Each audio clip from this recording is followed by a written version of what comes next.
started at the beginning of the second year of school, when Yuyuta finally summoned all the courage in the world to ask his childhood friend and crush to go out with him.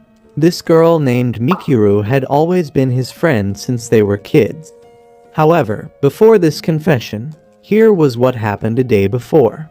So, that day, Yuyuta asked Mikuru if she was free so they could hang out as usual.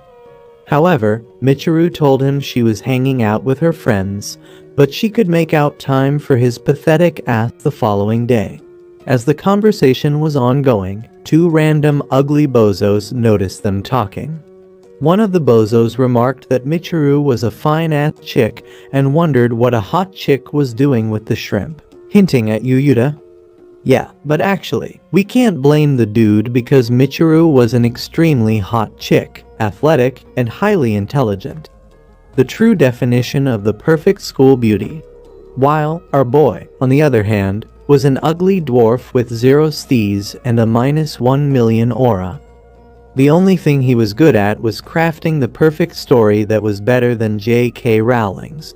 The one person who ever listened to his stories was Michiru, and oftentimes she would praise him for being an exceptional storyteller. With that said, Michiru apologized for not being able to hang out with him, and just then, a friend of hers called her so they could start going. So, before leaving, she gave him the peace sign and said she would see him the next day while our boy just stood there awkwardly like a hopeless simp. Later on, as Yuyuta walked home, he thought about how this Michiru had been the driving force that powered his life. He could proudly call her his muse. But then, if he had to continue with life, he would have to put on his big boy pants and ask her to be his babe. On the other hand, Michiru stared at Yuyuta from inside the school as he was leaving, and noticing the serious expression on his face, she wondered if it was really urgent he hung out with her. Meanwhile, as Yuyuta walked home, the street was unusually noisy. The reason was that it had been announced by the electronic signboard that the popular web novel Digital Masters had been adapted into a blockbuster movie. So, everyone was eagerly heading to the cinema to see the movie. Those who couldn't were still excited nonetheless because the latest chapter of Digimas had just been released. This was the country's favorite web novel. Meanwhile, our boy wasn't caught up in the whole frenzy. He was only concerned about how he was going to make his much-needed confession the next day. While lost in thought, he accidentally bumped into an ugly dude who was pissed and made a move to beat his ass for being so absent-minded. But the dude's chick calmed him down, telling him that finding their way to the cinema was more important than picking a fight with a useless loser. However, Yuyuta couldn't shake off the thought that even such an ugly dude with a face that was more disgusting than expired milk had a girlfriend. He felt life was unfairly cooking his ass. He immediately began to have flashbacks about how Michiru had enjoyed listening to his stories. She had always cheered him on and praised his work. So, even if they didn't look like the perfect couple, Yuyuta was confident that with how sweet and kind-hearted Michiru was, she would take his feelings seriously. Back to the present, after Yuyuta had just confessed his feelings, upon hearing his awkward confession, Michiru adjusted her legs, stared at him angrily in surprise, and then slammed her hands, asking why she would ever want to consider such a request, leaving Yuyuta stunned. She told him she was busy and all she wanted to do was read the latest chapter of her favorite web novel, Digimas. Yuyuta then asked if she would consider reading the book later, and at least give him a listening ear. Hearing this, Michiru's anger boiled to the max. She slammed her hand on the desk, asking why he would ever tell her to read her favorite web novel later. Not even if her mother was in a coma would she stop reading this novel. Yuyuta immediately felt dejected because he had put his heart and soul into making this confession the perfect one. He tried talking to her again, but this girl was far gone, immersing herself completely in reading the novel. After reading a little, she stood up and said she was going home to continue the rest of the chapter. In response, the simp desperately tried to get her to listen, but Michiru dismissed him, saying she still had an episode of the Digima's anime to watch and couldn't waste time on such nonsense. Yuyuta told her to at least give a thought to his confession, but the bitch turned her back to him and said nothing would still change because, for now, her heart belonged to Digimus, and his worthless virgin ass didn't stand a chance. Damn! In response, Yuyuta demanded she stop comparing him to a non-living thing because he was real and clappable. Mikiru then turned, giving him a demeaning look, asking if he was seriously trying to compare his pathetic turtle face to the brilliance of the great author of Digimus. After which, she turned angrily towards the direction of the door and warned him never to compare his Smeagol appearance with the great Kamamatsu. As those words left her mouth, Yuyuta was stunned and asked, with disbelief, if she hadn't realized all this time that he was actually Kamamatsu, the author of Digimas. In response, Mikiru yelled at him, calling him a delusional, desperate, ugly-ass liar, and then said there was no way in hell he was the author. Yuyuta tried convincing her, but she shut him down immediately and asked him to stop. She told him that even though they were friends, she would never forgive him if he insulted her favorite author one last time. At that moment, Yuyuta was frozen in space because he never believed that all the times she had praised Digimus in front of him, she was clueless that he was the author. So, he quickly dove into his bag and pulled out his laptop, showing her the manuscript of the latest chapter as proof. Even so, Mikiru told him it was a copy and paste work, and said she never believed he could go so low to do that just to make her accept his bull crap story. As she was about to leave, Yuyuta desperately grabbed her hands, begging her to believe him, but she smacked his scrawny hands and then yelled at him to cut it out already. She told him no matter how hard he tried to convince her, she would never believe, even in her wildest dream, that his pathetic short self was a best-selling author. After saying that, Mikiru told him cruelly that Kamamatsu would surely be 10 times smarter and more handsome than the cringe that was before her very eyes. After saying those words, she stormed out of the classroom, declaring that she would never forgive Yuyuta for mocking her favorite author, and demanded that he never speak to her again. At that point, Yuyuta felt dejected and miserable because the reason he was able to write such a big hit was all because of Mikiru's praise. He cried like a sissy because it hurt to finally realize that all her praises were for Digimus and not for him. Walking home from school that day, Yuyuta was heartbroken and frustrated. He couldn't get the image of Mikiru calling him a clown out of his head. With that, he took hold of his phone, and while staring at the latest chapter he just uploaded, he knew he wouldn't be able to continue writing. He might as well quit since his reason for writing was gone. He had no other reason to continue writing. With that, he typed the words, "I'm done, I quit, I'm retired." At that moment, the entire country was in a state of pandemonium as they couldn't believe that their most loved author, Kamamatsu, was retiring. For Yuyuta, however, he tried to smile because even though this was the end of Digimas, the novel had managed to be adapted into an anime and movie. So, it was indeed good enough. Suddenly, his phone rang, and it turned out to be his editor. As he picked up the call, all he could hear were rantings on the other end before the caller eventually declared they were coming over to his house. On getting home, his mother and sister unexpectedly lunged at him, demanding to know what the retirement post was all about. They asked if it was because he was getting bullied. But Yuyuta assured them he was fine and was not bullied. With that settled, they calmly demanded to know why he had made the sudden decision to quit writing.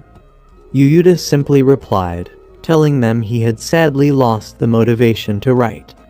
Hearing this, his sister, Yutako, started to throw tantrums, saying she would die if she couldn't read Digimas anymore. However, his mother gently pulled his enormous head to her chest balloons, patting it softly as she assured him that while she cherished his work, she loved him a million times more. Yutako joined the embrace, and together, they promised to support his decision to stop writing. Suddenly, the door burst open, and his father rushed at him with tears in his eyes, demanding to know why he had given up. Apparently, if Yuyuta quit writing, then his father, who was the vice editor-in-chief, might get fired. His father mentioned that Yuyuta was his company treasure and begged him not to retire. But then Yuyuta's mom immediately grabbed him by the collar and ordered him to shut his worthless, filthy mouth and behave like a man for once in his pathetic existence. While this commotion was happening in the house, a bike pulled up just outside. The biker removed the helmet, and it turned out to be a hot baddie named Dara, who walked straight into the house and yelled at his father to leave Yuyuta alone. Seeing the hot stuff, Yuyuta was shocked, but Dara ordered him to hop on the bike immediately. Before Yuyuta could ask what was happening, Dara grabbed his hand, pulled him outside, and casually informed his parents that she would borrow him for a while. She turned to Yuyuta's father and told him that the company didn't trust him enough to handle the situation. Dara then handed Yuyuta a helmet and a jacket. After he put them on, she commanded him to hold onto her waist tightly. Hearing this, Yuyuta became nervous because he was a sore loser who had never touched a girl in his life. However, he managed to hold on to her jacket slightly, and with that, they zoomed off. Being so close to Dara on the bike, he could perceive the pleasant smell of her hair. Even though he shouldn't be turned on because his neutered eggplant just got rejected, somehow, he didn't feel so terribly anymore. Soon after, they arrived at a cafeteria, and Dara explained that it was the only place she could secure a reservation on such short notice. On entering the cafeteria, Yuyuta observed that the place was awkwardly empty, and then asked why they were the only ones there. Dara replied that she had booked the whole place for them alone because she needed to talk to him privately. She sat down at a table filled with food and then asked him to eat as much as he wanted. Just then, Yuyuta noticed that the table was filled with mostly meat and asked why. In response, Dara told him that according to her family motto, eating meat was the perfect solution for a depressed soul. She then tasted the meat and commented on how good the meat tasted even without adding the sauce. However, at that moment, she noticed that Yuyuta had barely touched his plate, hardly taking a single bite. She asked him what the matter was, and then cheekily remarked if a girl had broken his heart. Yuyuta immediately had a spit take at hearing this, so she figured she might have hit the bull's eyes at first shot. She asked him how it was possible for him to get his heart broken since he was a miserable loner who hardly went out with anyone. Yuyuta replied, telling her that the feeling was one-sided. With that, she asked if he wanted to talk about it. Honestly, Yuyuta hated anyone who pried in his business, considering the fact that this was even an embarrassing one at that. But seeing that Dara was a mature woman who seemed to have plenty of experience in breaking Simp's heart, Yuyuta decided to let down his guard this time. So, after explaining the issue of his childhood crush rejecting him, Yuyuta was shocked when Dara calmly smiled and told him she was glad. She mentioned that she was glad because, at the very least, it wasn't the stress of the work or the characters that made him quit writing. In response, Yuyuta told her he didn't have any reason to want to write anymore. Dara, however, pointed out that while it was true every writer needed a muse, what mattered even more was a writer's responsibility to their characters and the duty to see the story through to its conclusion. She told him that she wasn't saying this simply because she was his managing editor. On the contrary, she was saying it as a fan who had fallen in love with his characters. She then showed him Yuyuta her phone and then informed him that he had made the news. Yuyuta grabbed a hold of the phone, and while scrolling, he realized that just a few hours after he had posted his retirement, The post had gotten 60,000 replies begging him not to retire. He was almost in tears when he saw the massive love he was receiving from social media and how his large number of fans loved the characters he breathed to life. This hit him like an arrow straight to his heart because Digimas was supposed to be his child, and the world can't wait to see this child grow. In light of this new revelation, Yuyuta figured it would be irresponsible for him to leave his readers hanging and betray their trust, just because of one stupid hoeing girl. Even though he loved it when Mikeru praised him, our boy finally put his brain cells to work and realized that, in the end, he kept writing because he loved creating stories. With a new resolve, Yuyuta told Dara that his mind was made up, and that he would continue writing for the readers who loved his work and the characters who lived in it. He then thanked Dara for taking away the simp web that blinded his eyes, and then pointed out the need to retract his statement. With that, he retracted his statement, and was ready to start writing again with renewed motivation. Elsewhere, the heartless bitch, Michiru, was delighted and relieved at seeing on her phone that her favorite author was back and better. At the same time, chicks all over the world were excited that Digimas wasn't cancelled after all. Hours later, after leaving the restaurant with Dara, who was entirely wasted from drinking too much wine due to excitement overload, they decided to board the train. While sitting inside the train, Dara showed Yuyuta just how many comments his retirement retraction post had made, which doubled the number of comments his initial retirement post did. Seeing this, Yuyuta was touched because, over the years, he never thought he was loved this much. Dara then mentioned that she was also one of the millions of people who loved him deeply. Hearing this, Yuyuta was both shocked and embarrassed, so he replied that the love she was referring to must be for his work. In response, Dara told him she was glad she had managed to achieve something and took a major load off her shoulders. She further explained that in this age of Amazon and Kindle, where authors could publish their work independently, it almost seemed like editors were no longer necessary. However, she assured Yuyuta that she was very useful to his work because, apart from being his editor, she remained the #1 fan of his work. Seeing her in this vulnerable state, Yuyuta couldn't help but notice that she looked even more beautiful when she was exposed and unguarded. Still in her feelings, Dara pointed out that her job was to understand him the most, and working with him had been the best thing in her entire life. She told him she would love to be his partner for life, not just to partner with him in Digimas, but as a partner in everything. This statement nearly knocked Yuyuta's brain off his skull, and he felt totally embarrassed. However, he was glad she understood and supported him. At those words, Dara smiled excitedly but remarked that she felt jealous of Mikeru, who he had based his entire work solely on her praises and motivation.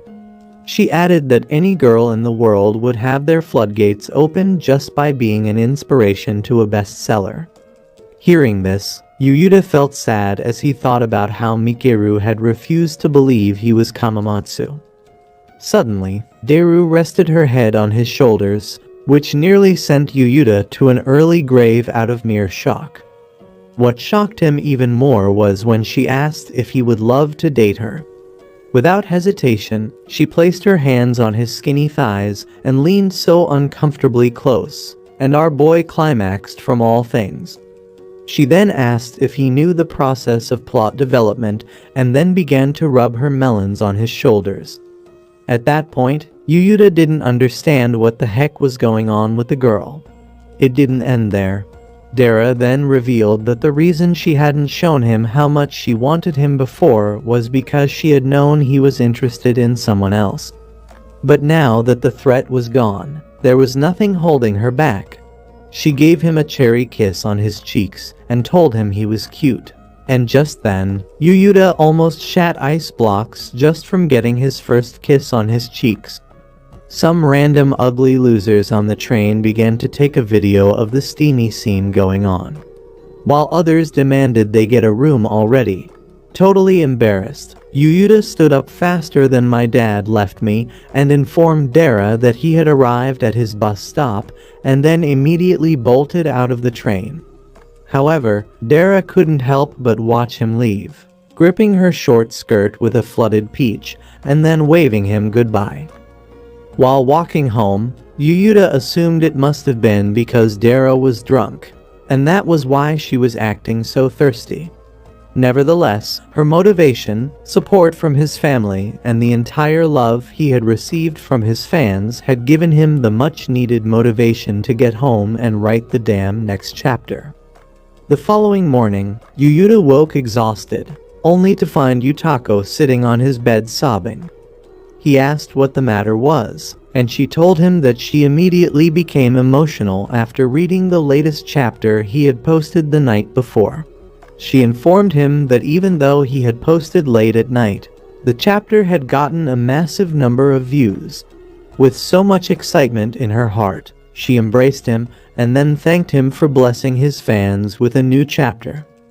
After getting dressed for school, Yuyuta headed downstairs for breakfast with the family.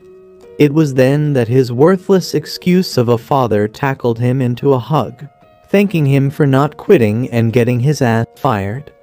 The deadbeat father, while still hugging him, thanked him for being the family's financial savior. But Yuyuta's mom immediately separated the clinging octopus from her son before he squashed Yuyuta's fragile bones. She then asked the useless man to get his act together and provide for his family so that even if Yuyuta decided to quit writing, he could still be a provider. In response, the spineless old dweeb told her that anytime Yuyuta decided to quit writing, the family was as good as dead. However, the mother ignored the idiot and then hugged Yuyuta, assuring him that if he ever wanted to quit, the family would support his decision. She also urged him to take his studies seriously and encouraged him to live a normal life, assuring him not to worry about the family's finances. However, Yuyuta assured her that he was still passionate about writing and he wasn't going to quit anytime soon. Shortly, while having breakfast, they watched the news on TV about the retirement and retracement of the best-selling author that has caused passionate reactions all over the world. Hearing this, Yuyuta almost had a spit take because he had never expected his little post to gain so much publicity. His freak of a father then shouted like a crazy salesman, informing Yuyuta that Digimus was a massive franchise that had sold a crazy number of printed copies and anime Blu-ray. The old man also mentioned that the movie alone generated about $50 billion at the box office. After that, his father pointed out that there was going to be a party to celebrate and commemorate the $50 billion milestone. After saying that, he quickly rummaged through his bag and showed Yuyuta the invite to the party, shocking him. According to the invite, the party would be held at a luxurious 5-star hotel next to the Metropolitan Government Building. The old man also revealed an even more impressive shocker, stating that the production team would be booking the entire hotel for the event, instantly blowing everyone's mind. Following this, he asked Yuyuta if he would be attending the party. Yuyuta then thought deeply about the request. Even though he was trying to hide his identity from the general public, the bigger reason was that, initially, the moron had assumed that being around girls was like cheating on Mikiru. But with the ugly bitch out of the picture, it was time to have fun. With that, he told his father he would be attending the party as this would help him get over Mikiru for good. So, his father assured him that he was going to inform the crew about his coming. The old man also pointed out that Yuyuta would also get the privilege to see the super famous, super beautiful voice actress, Yuri, along with the rest of the cast at the party. That moment, Yuyuta instantly remembered that he had heard Yuri's amazing voice in the anime audition, and it had a deep, lasting impression on him. On the other hand, Yutako quickly googled Yuri's name, and when the search results showed, she was shocked to see that Yuri was a drop-dead gorgeous. For Yuyuta, however, this party would mark the beginning of a new chapter in his life. On the day of the Digima's party, our boy and his father arrived at the venue dressed in a new suit, like James Bond's rip-off. On getting inside the hotel, the clueless morons immediately got lost and couldn't find the exact hall for the event. So, his old man instructed him to wait while he asked for directions. 20 minutes had passed, and the old man was nowhere to be found. At this point, Yuyuta believed the old man had abandoned him just as your hairline abandoned you. As he was planning to find his way, he heard a sweet voice asking if he was stranded. He turned around and saw the most beautiful girl in all of manga history, and his DNA abandoned him also. The pretty girl asked if he was at the hotel for the Digima party, to which he stammered yes. She immediately noticed how tense Yuyuta was, so she asked him to chill since it seemed they should probably be the same age. She then asked if he was lost, to which Yuyuta responded yes. Yuyuta told her that his father had left to seek directions and had yet to return. In response, she revealed she was also lost, and then asked if she could stay with him until his dad returned. Yuyuta nervously agreed, and as they waited, Yuyuta thought of several conversation starters, but he was too anxious to use any. After several minutes of awkward silence, the girl finally broke it by asking what his name was. Nervous as hell, Yuyuta introduced himself, after which the girl also introduced herself as Yuri. She then asked what relationship he had with Digimas to be at the party.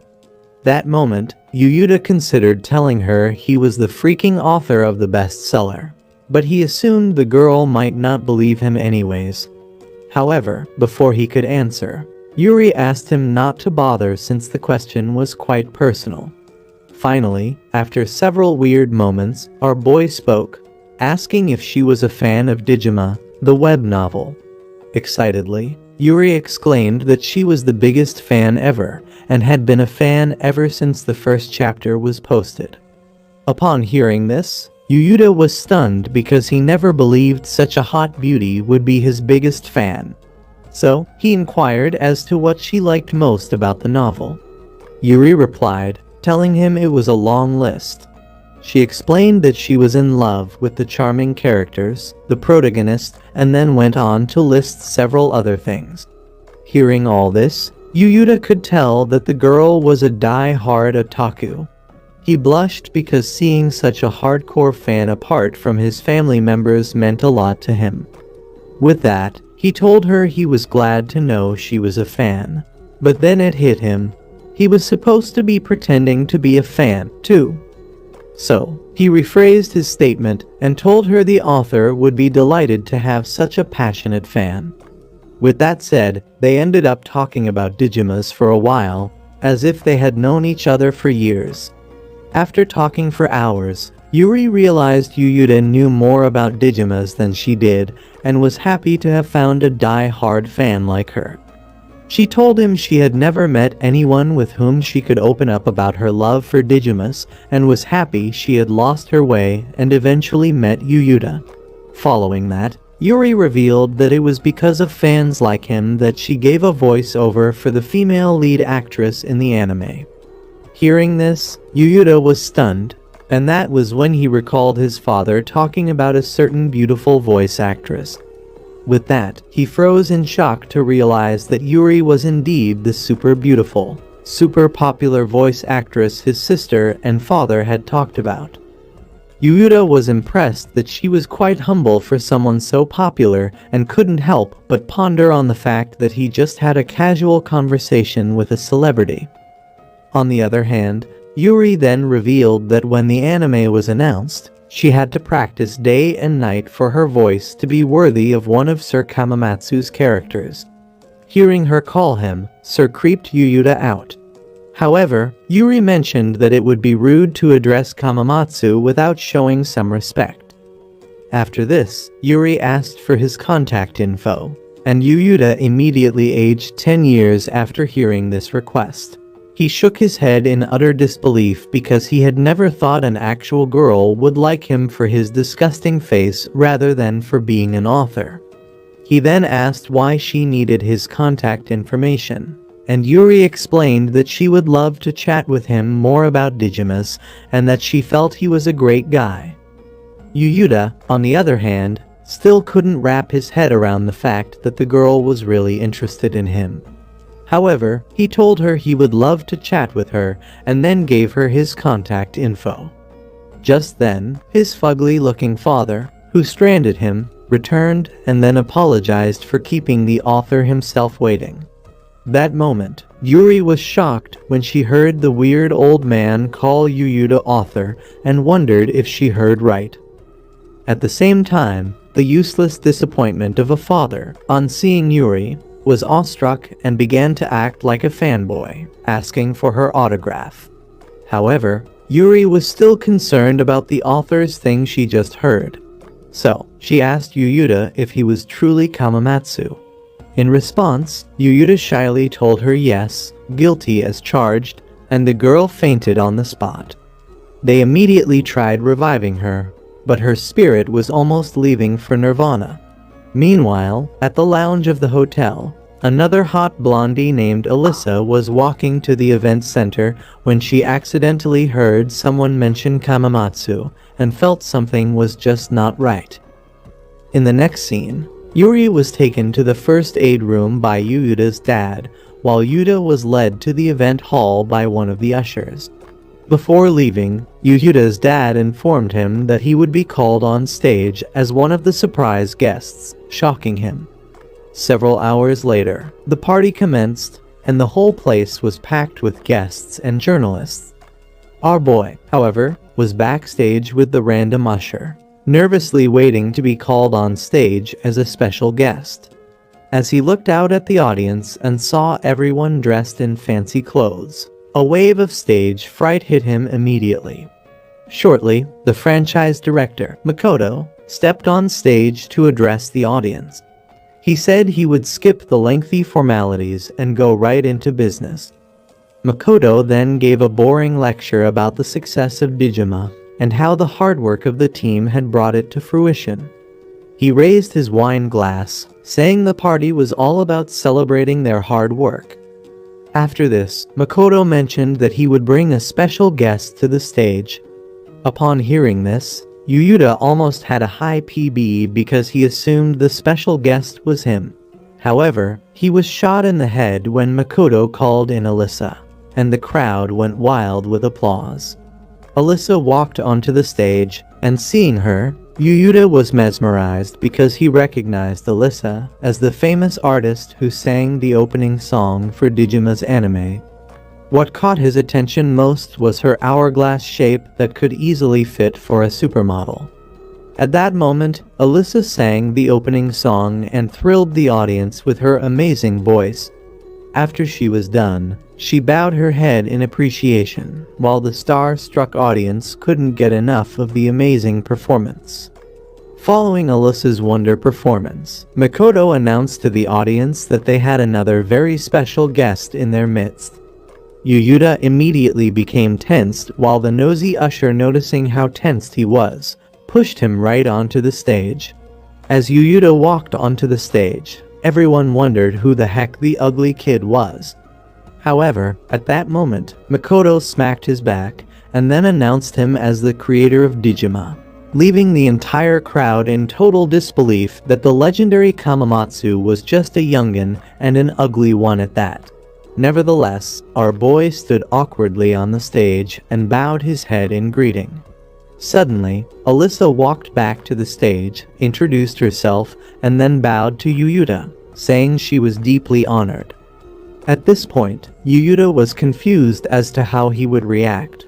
But just then, he noticed drops of water on the floor, and assumed it must be her floodgates leaking. Makoto also formally introduced Alyssa to Yuyuta as one of his biggest fans. Makoto then told Yuyuta that when Alyssa heard about the anime, she had called, offering to write the opening song. With that, Alyssa approached Yuyuta and shared how his spectacular story had deeply moved her. inspiring her to start writing songs. She suddenly grabbed his hands, throwing Yuyuta off balance, and told him that his work had changed her entire life. She added that she had always wanted to express her gratitude. Without hesitation, she immediately placed his hands on her heavenly pillows, asking if he could feel how fast her heart was beating due to how excited she was. But bro could feel more than her heart beating. He could also feel his wood rising. What do you mean by that? Following this, she told him that as a fellow creator, she respected him more than anyone in the world.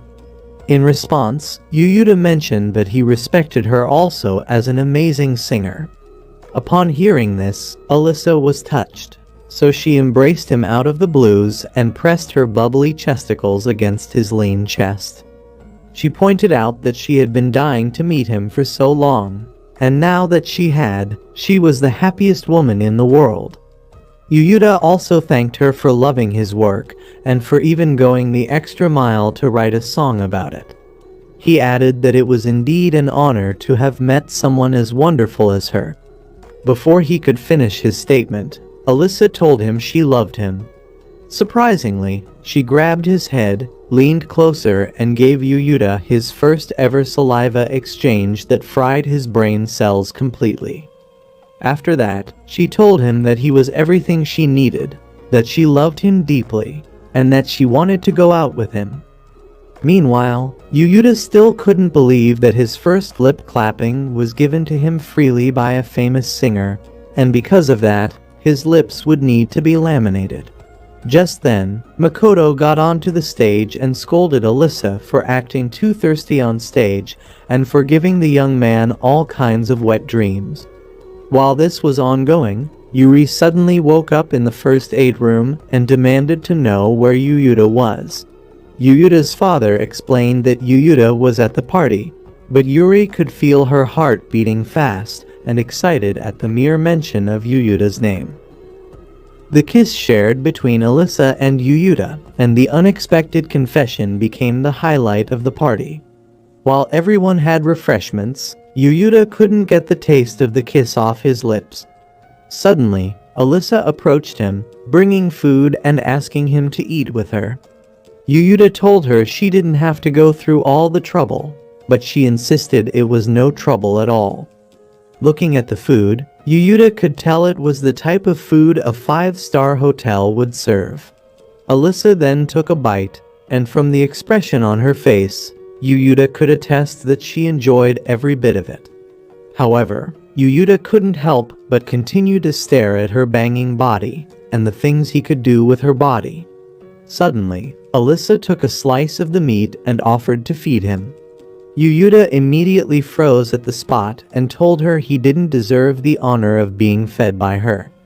However, this made Alyssa sad, thinking Yuyuta didn't like her enough to beat her meat.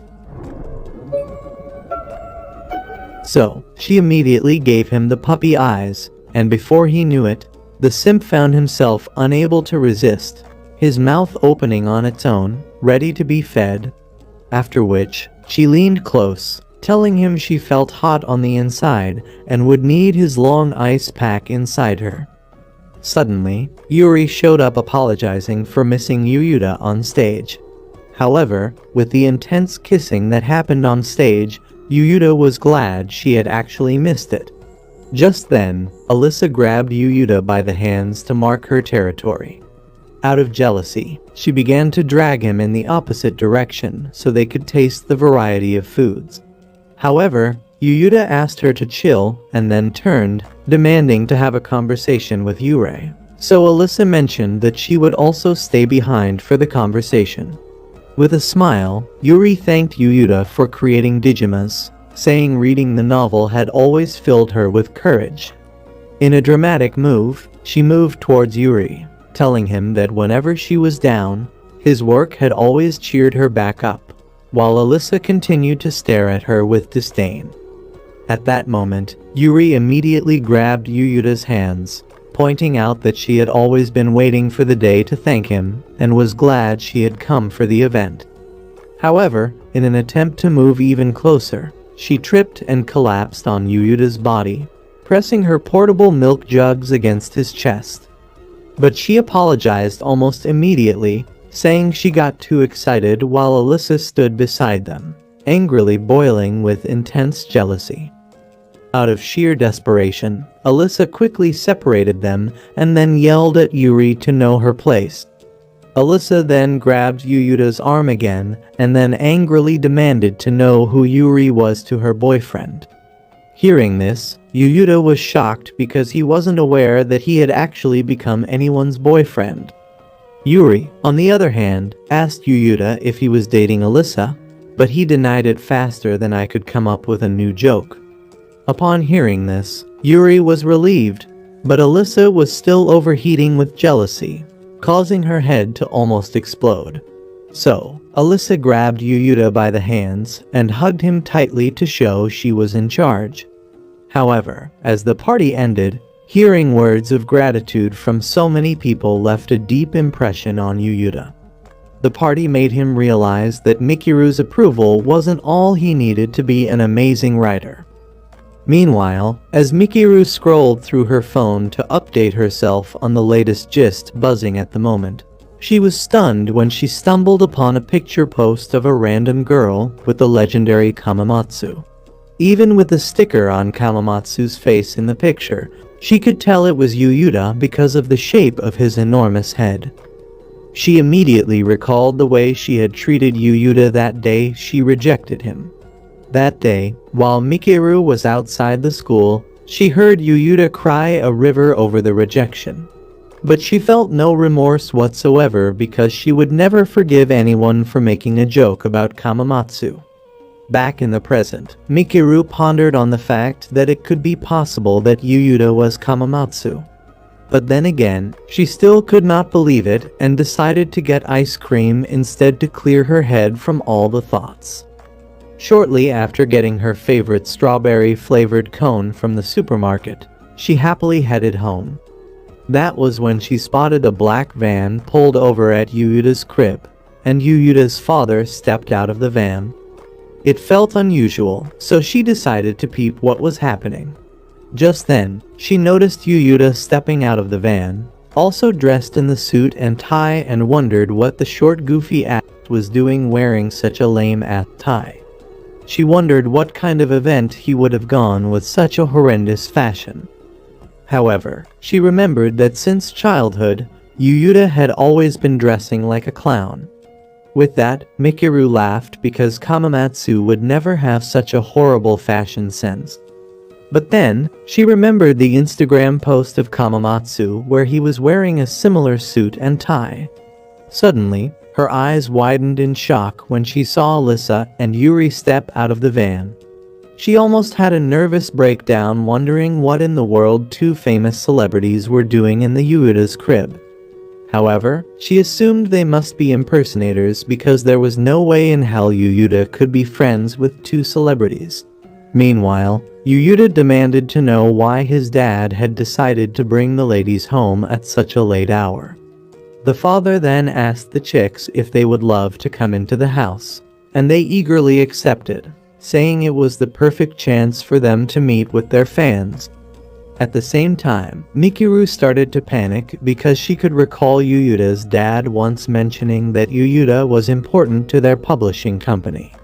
Her head was almost about to explode as she continued to wonder why the celebrities were in Yuyuta's home. Meanwhile, Yuyuta's mom stepped out of the house, and Alyssa quickly introduced herself. After the introduction, she said she would love to marry Yuyuta, leaving everyone in total shock, including Mikiru. Then, Yuri introduced herself and said that she would also love to call her mother in the future. Hearing all this, Mikiru couldn't believe her ears and thought she must be dreaming or something, or probably must have been Icecade. At the same time, Yuyuta's mom then invited the girls into the house. She pointed out that if they were going to compete for the role of Yuyuta's wife, then it would be best if she judged both to find out who would be the best wife material. She told the chicks that they could also spend the night, which made the Magnum craving girls really excited. Yuyuta's dad, on the other hand, couldn't contain his joy. So, he hugged Yuyuta and thanked him for having a harem filled with celebrities who would call him father-in-law and daddy. But on hearing this, Yuyuta's mother called him a creep and delivered a stunning punch to his midsection to flatten his balls. Meanwhile, Mikiru wobbled back home in utter sadness and confusion. On getting home, she threw the ice cream she had bought to the ground and dived right into bed, soaking her pillow in tears. She couldn't shake the thought that Alyssa and Yuri were getting married to Yuyuta and was still confused as to why the celebrities showed Yuyuta so much affection. She then had an idea. She decided to check the Insta post once more and compare the tie Kamamatsu wore with the one Yuyuta was putting on. When she did, she was dumbfounded to realize it was the same horrible tie. However, she decided to sleep in order to discard the memories of all that had happened that night. But then she couldn't get a single sleep as her mind was still racing with the thought that she might have made the greatest mistake of her life. The following day, Mikiru arrived at school looking like a ghost suffering an addiction from not sleeping all night. She knew she had to investigate and get definitive proof that Kamamatsu and Yuyuta were not the same person. However, the problem was how she would talk with Yuyuta since she had shut him up in the cruelest of ways. As she walked to class, she noticed a bunch of girls talking to a blonde idiot about the upcoming inter-high sport. However, as she walked past them, she wondered why the girls were giving so much attention to the ugly douche who was delusional and assumed he was the MVP of the school. When the dude stared at her, she had chills and thought even Yuyuta was 100 times better than the freak. However, the girls then noticed that the dude was staring at Mikiru, so they casually remarked that Mikiru wasn't open to dating anyone because she was married to Digimas. Even so, the blonde face was certain Mikiru was the perfect match for him and was determined to bag her. On the other hand, while standing before her locker, Mikiru heard a voice behind her, and she immediately assumed Nakatsugawa, the blonde dude, must have followed her. When she turned, she was shocked to find Yuyuta standing before her. For Mikiru, however, Digima had been a very special story to her. When her mom passed away, and her dad moved overseas for his job, reading Digima was the only thing that took her mind off the pain. The conflicts and the entire plot resonated with her like it had been written for her alone. She saw Kamamatsu as her savior, and that was the very reason she wouldn't stand letting anyone insult him, not even Yuyuta, her childhood friend. So that morning, when Yuyuta greeted her, she pretended to be still pissed and reminded the simp that they were not on talking terms. However, she told him he could quickly say whatever he wanted to if it was really urgent. But deep down, she was indeed glad Yuyuta had talked to her first, because it would make finding out the truth easy. Just then, Yuyuta asked if she had done the homework. On hearing this, Mikiru remembered that she had been so engrossed with the whole Yuyuta and Kamamatsu thingy that she had totally forgotten about doing her homework. So, she immediately began to leave. But as she was leaving, Yuyuta noticed she was looking pale, so he asked if she was fine and suggested she go see the nurse. But Mikiru yelled at him, saying she didn't need to see anyone, and then she walked away. While walking, she thought about getting solid proof that Yuyuta was truly Kamamatsu, which was the only way to get the stupid worries out of her head. Later that morning, while in class, Mikiru thought about investigating why Alyssa and Yuri were in Yuyuta's home earlier. So she indirectly asked Yuyuta where he had gone over the weekend, lying that one of her neighbors had seen him wearing a suit. Yuyuta replied, telling her it had to do with his dad's work. According to the IG post, Mikiru knew there was a Digima's party last weekend, so it might be very well possible that Yuyuta had met Alyssa and Yuri at the party. However, the problem was why the chicks were hanging out with his ugly ass. So, to get answers, she pressed further, asking Yuyuta if he made any friends at the party. In response, Yuyuta smiled, telling her he did, which made Mikiru super jealous that Yuyuta was really happy he had met Alyssa and Yuri. However, she told him it was fine, but deep down this girl was dying from intense jealousy. Noticing this, Yuyuta asked if she was upset, and without giving the question a second thought, Mikiru shouted that she was. Suddenly, Yuyuta's phone beeped. He was surprised because he assumed his phone was on silent. However, Mikiru was still reeking of jealousy because she had concluded the message Yuyuta received was surely from the celebrity chicks, since she knew his family members wouldn't message him during school hours. Meanwhile, Yuyuta responded to the message, all smiling, which aggravated Mikiru even more, as he was having so much fun chatting with the girls. She could see him laugh over the stupid message, which infuriated her. That instant, she couldn't contain the anger anymore, so she angrily stood up from her chair and snatched the phone from Yuyuta, leaving him confused as to what was wrong with the crazy bitch.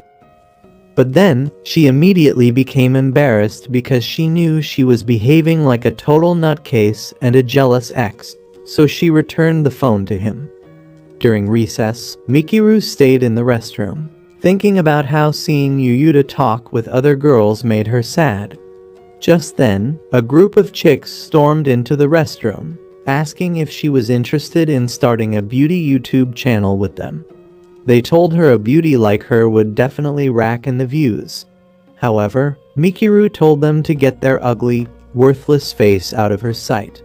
She knew she had to focus on Yuyuta for now and then walked out of the restroom. As she walked to the class, she noticed a bunch of ugly-ass bitches gossiping about Yuyuta, calling him a shrimp and loner that would probably die a virgin. Hearing those harsh roastings, Mikiru instantly got angry because, as Yuyuta's childhood friend, she felt she was the only one allowed to trash talk him. Shortly afterwards, in the next class, Mikiru pretended to be reading but casually took sneaking glances at Yuyuta, which he noticed. Suddenly, Yuyuta's phone vibrated. It was a message from Alyssa saying she was looking forward to their meeting that evening. Yuyuta smiled and responded that he was also looking forward to meeting her. Seeing this, Mikiru muttered to herself angrily, asking why the idiot was flirting with a girl in class over the phone. But that instant, Mikiru received a hard, brain-resetting knock from the teacher for talking in class. As the teacher walked past, Yuyuta asked if her brain was still in good condition, but it only made her pissed even more because it was all his fault. At the end of school that day, Yuyuta grabbed his bag and was about to leave when Mikiru called out to him. She asked if he was heading home, and Yuyuta replied, telling her he was, but he already had plans for the day. However, Mikiru inquired if they could walk home together, but in her mind she assumed it was all for the investigation.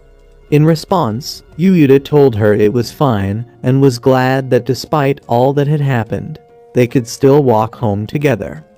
As they walked, Mikiru held onto his hands tightly and gave him an awkward stare, which made Yuyuta really uncomfortable. But still, the certified simp was giddy all because he finally got to walk with his childhood crush again.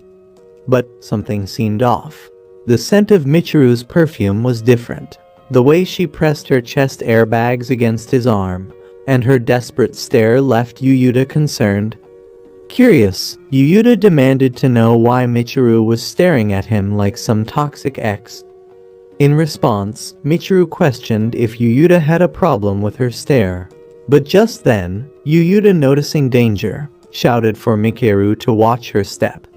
Before Michiru could even react to the warning, her foot slipped on the staircase, sending the shorty tumbling down along with Yuyuta. They pancaked the ground, with Michiru landing atop Yuyuta, exposing her peach armor like a wardrobe malfunction begging to go viral on TikTok. However, with Michiru's heavy dump truck nearly crushing Yuyuta's twig waist, Yuyuta quickly urged her to get off, and then admitted he'd been binging her OnlyFans content the whole time. Hearing this, Michiru turned tomato red with embarrassment, so she promptly yeeted herself off him and started adjusting her skirt like that would erase the spicy history. But then, Yuyuta attempted an apology, explaining it wasn't intentional, but then fumbled by saying it wasn't a big deal since they'd seen each other privates when they used to bathe together as Rugrats. Irritated by his words, Michiru snapped, yelling at him to shut his bloated lip. Once outside the school, Yuyuta trailed behind Michiru, still apologizing for the mishap.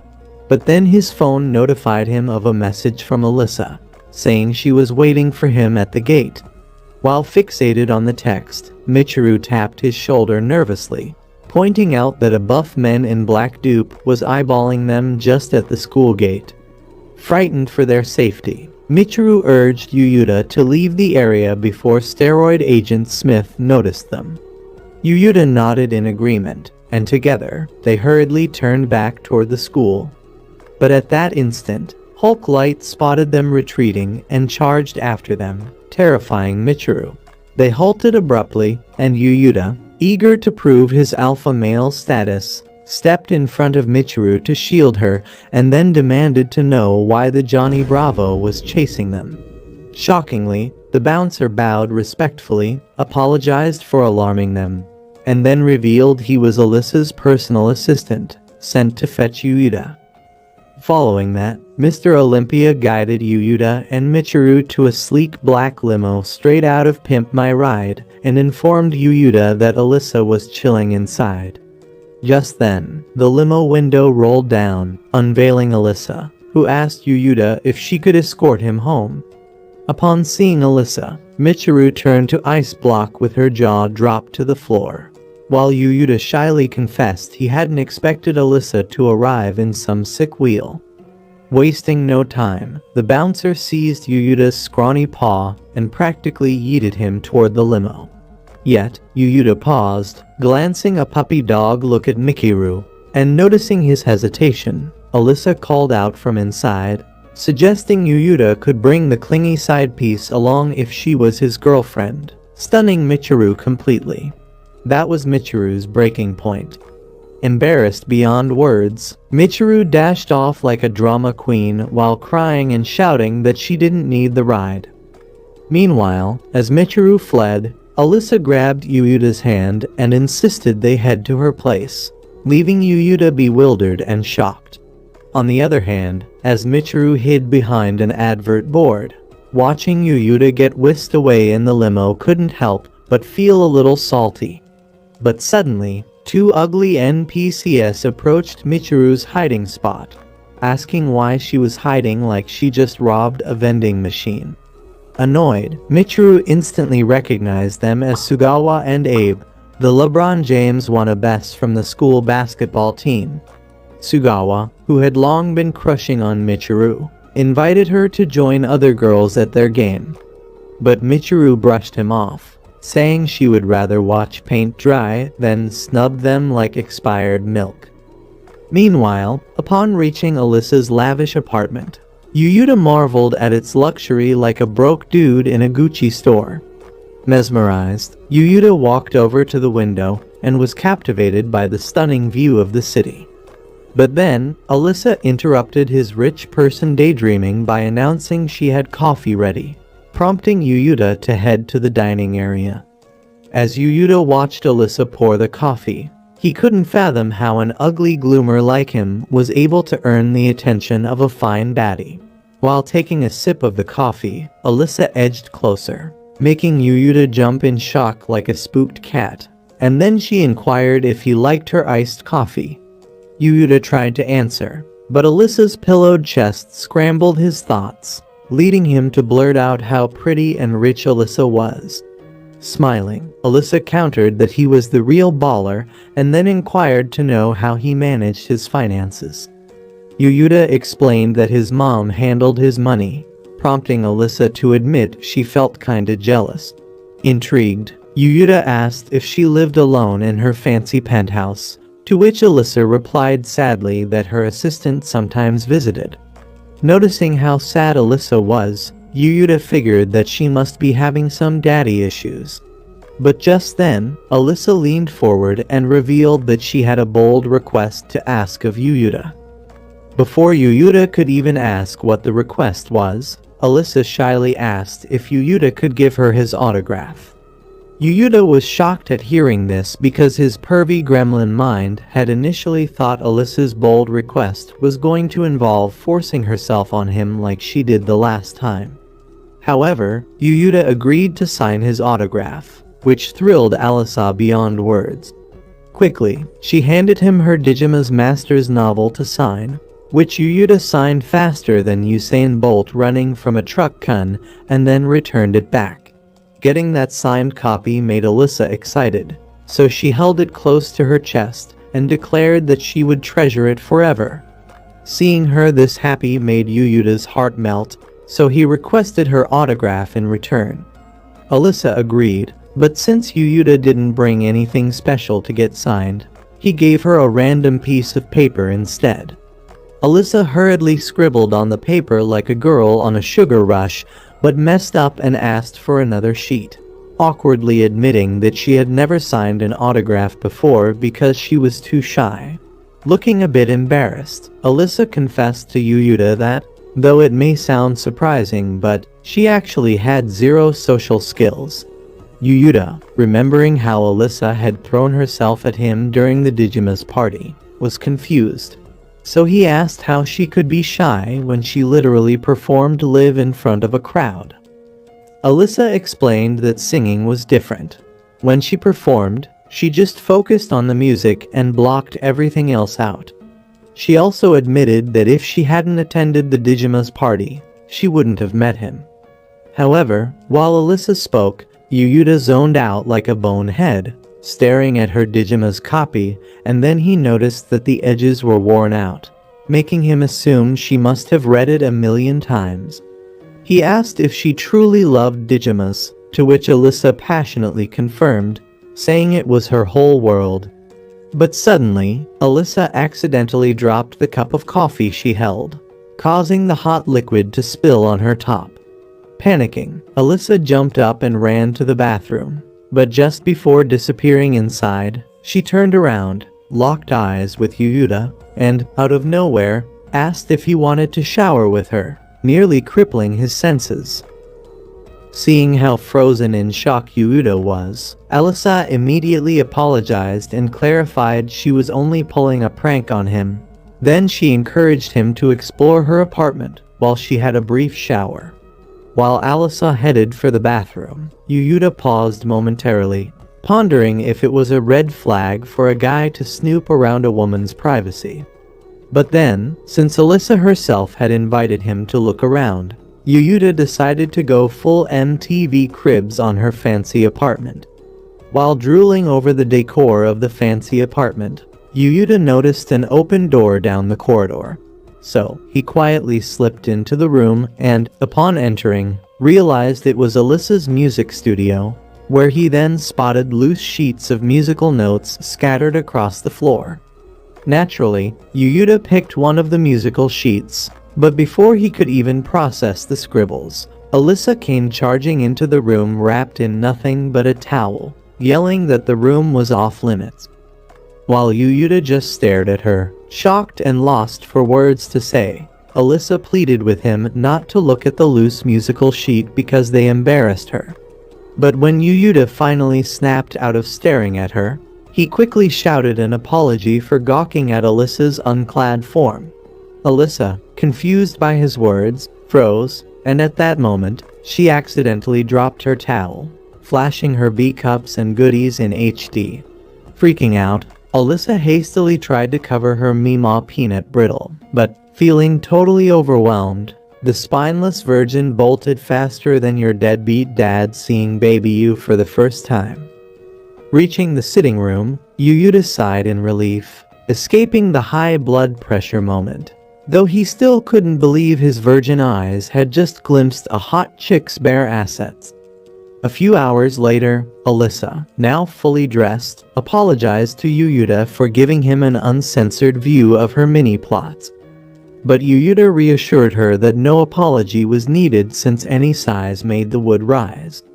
Alyssa blushed but still insisted that it was embarrassing that Yuyuta had to see her like that.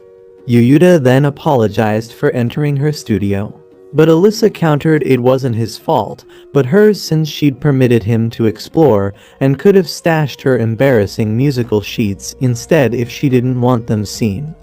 Alyssa then confessed that the sheets contained songs she was composing for Digima's second season.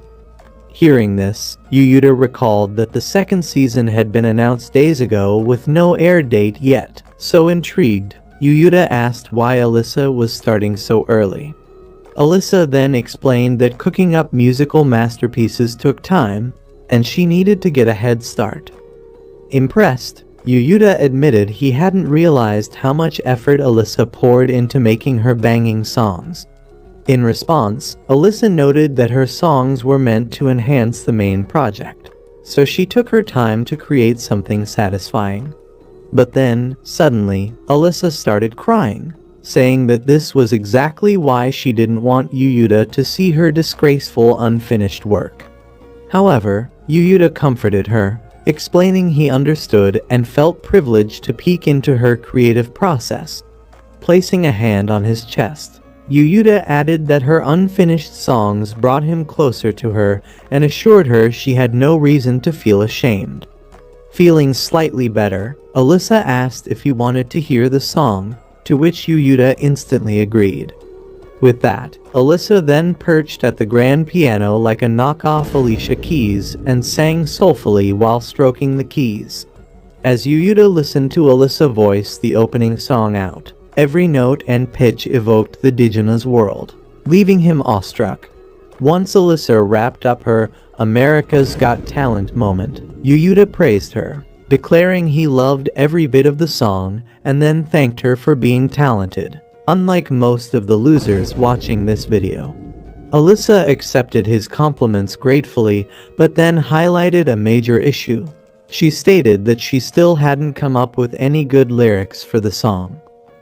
Furthermore, Alyssa stressed that her song needed to be worthy of Digima's, something the fans and even the author himself would approve of. Seeing how passionate Alyssa was about Digima's, Yuyuta wondered how he could assist her in any way. Determined, Yuyuta clenched his fist and then asked Alyssa if she needed help with anything. Yuyuta promised that, as Digima's author, they could brainstorm the opening song's lyrics together. Hearing this, Alyssa grew emotional and wept tears of joy. Surprised by her tears, Yuyuta asked what was wrong, and Alyssa confessed she'd never imagined in her wildest dream that she'd collaborate with her favorite author. However, Yuyuta calmly explained that since they were both working on the same franchise, they were more like colleagues. Yuyuta happily added that since they were working on achieving the same goals and visions, they were more like comrades and should be able to support each other in times of need. At those words, Alyssa, overwhelmed with emotion, lunged at Yuyuta and hugged him like a discount teddy bear, pressing tightly against him. Alyssa thanked Yuyuta for his help, tears streaming down as she vowed to give her best with his support. Meanwhile, later that night at Michiru's apartment, Michiru was just chilling, reading the latest Digima's chapter, when she spotted a spicy update from the author, Kamamatsu, stating he'd drop new chapters more frequently. But what truly made her soul leave her body was his reason. According to the author, he had met a hard-working creator who inspired him to step up his game. At that moment, Michiru's heart began to pound 1,000 beats per second, wondering if the hard-working creator the author was talking about was none other than Alyssa. At that point, Michiru began obsessing again over whether Yuyuta was truly Kamamatsu, but she quickly dismissed the thought, convinced there was no way a dork like Yuyuta could ever be the great Kamamatsu. Just then, the doorbell chimed, prompting Michiru to question who might visit at such a late hour. She approached the door and on peering through the peephole, she spotted Yuyuta's goofy mug face on the other side of the door. Michiru then opened the door and, with her hands crossed, smugly demanded to know what the walking forehead wanted. Yuyuta explained he had something for her and handed over a fancy gift bag. Apparently, this was an apology from Alyssa's Terminator for scaring her earlier at school. Intrigued, Michiru snatched the bag and peeked inside, only to find an insanely expensive tea, which she kept. Sensing the perfect opportunity to confirm if Yuyuta was really Kamamatsu, Michiru invited Yuyuta in, suggesting they try the fancy tea together. Yuyuta, after scratching his oversized melon of a head, hesitated before stepping inside. Once inside the apartment, Yuyuta apologized for ditching Michiru earlier to ride off with Alyssa. But Michiru, masking her inner saltiness, waved it off like it didn't matter. Michiru then set the freshly brewed tea on the table and asked if Yuyuta had spent the whole day with Alyssa. Yuyuta, clueless as a wet sock, cheerfully replied that they had coffee together and had a great time. Hearing this spiked Michiru's jealousy levels like a broken stock market. Trying to keep her cool, Michiru asked if Yuyuta planned to hang out with Alyssa again. Yuyuta, all smiling, said they hadn't made any plans yet but mentioned he was meeting another friend on Saturday. This statement made Michiru's jealousy boil over, and in annoyance, she thrust a cup of tea at Yuyuta. Noticing her unease, Yuyuta asked if something was wrong, but Michiru lied through her teeth that she was fine. But in truth, the tsundere struggled to conceal her intense envy over Yuyuta spending quality time with other hoes. Curiosity overtook her, so unable to hold back, Michiru asked what time Yuyuta would meet his so-called friend on Saturday, and Yuyuta informed her it was set for 10 in the morning. Once Yuyuta left, Michiru slammed the door behind him, dying of anger at the fact that she had to sit and watch Yuyuta's stupid, happy face while he talked about hanging out with other girls. Worst of all, she failed to get any solid proof of Yuyuta being Kamamatsu, but she resolved to spy on him during his Saturday outing. Finally, Saturday arrived, and right at the Kawasaki station, Yuyuta was nervously clutching his phone, waiting for Yuri. When Yuri finally appeared, she apologized for two things, one for being late and the other for her toxic behavior towards Alyssa at the Digima's party earlier on. However, Yuyuta reassured Yuri that everything was fine and urged her not to overthink it. With a grin, Yuyuta joked that, if for anything, he should thank her for making the party more enjoyable for him. Then he encouraged Yuri not to dwell on it and pointed out they were there to have fun. Yuri conceded Yuyuta was right, then grabbed his hand and pulled him into the station, startling Yuyuta, who hadn't expected her to be so clingy. Inside the station, Yuri noticed Yuyuta seemed uneasy, so she asked if anything bothered him, to which Yuyuta replied, confessing that he was a depressed basement-dwelling nerd unused to going out with a girl.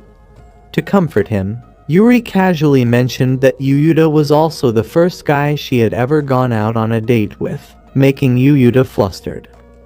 On getting to the main attraction of the station, they soon spotted a cinema and decided to watch a movie.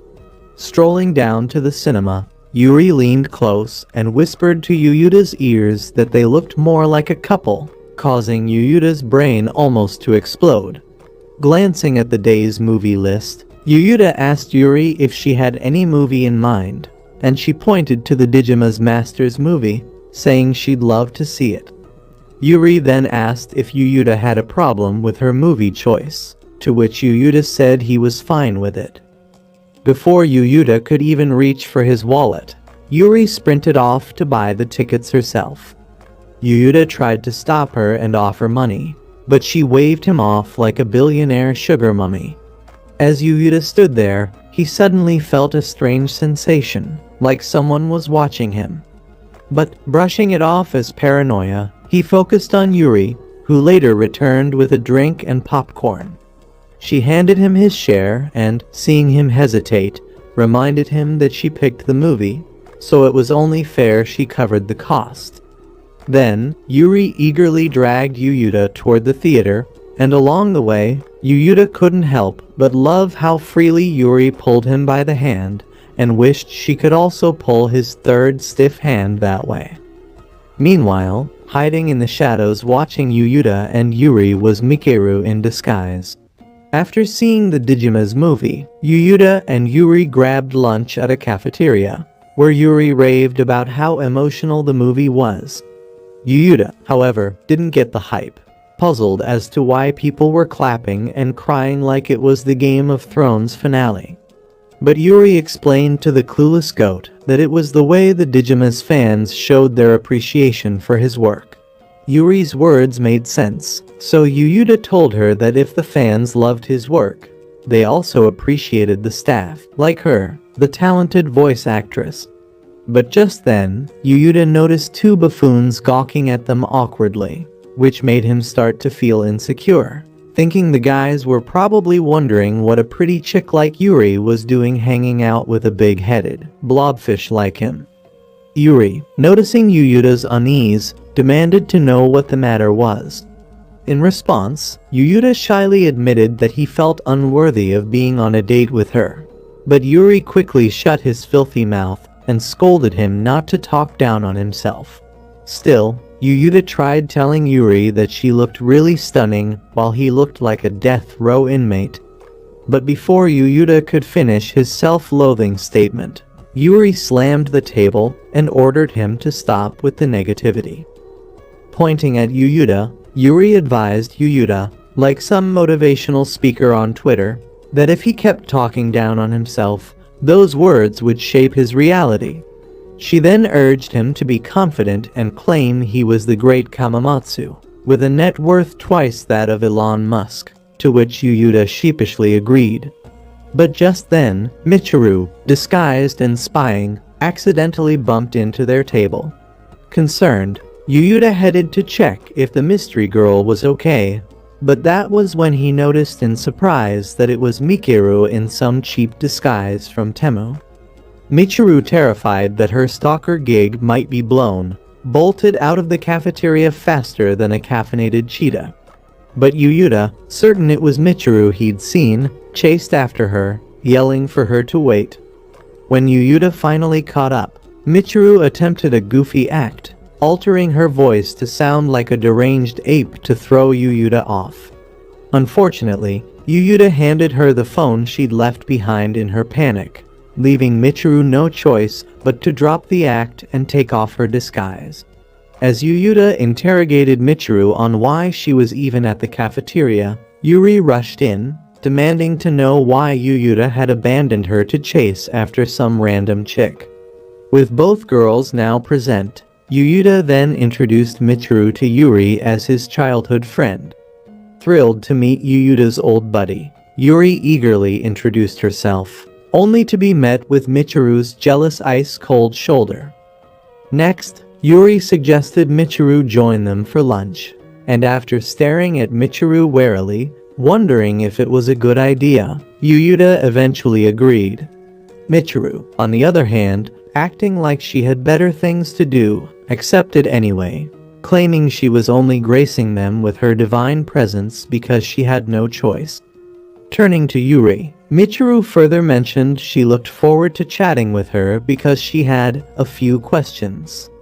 Deep down, Michiru figured that although her cover was blown, she was still dead set on extracting one crucial piece of intel, whether Yuyuta was actually Kamamatsu.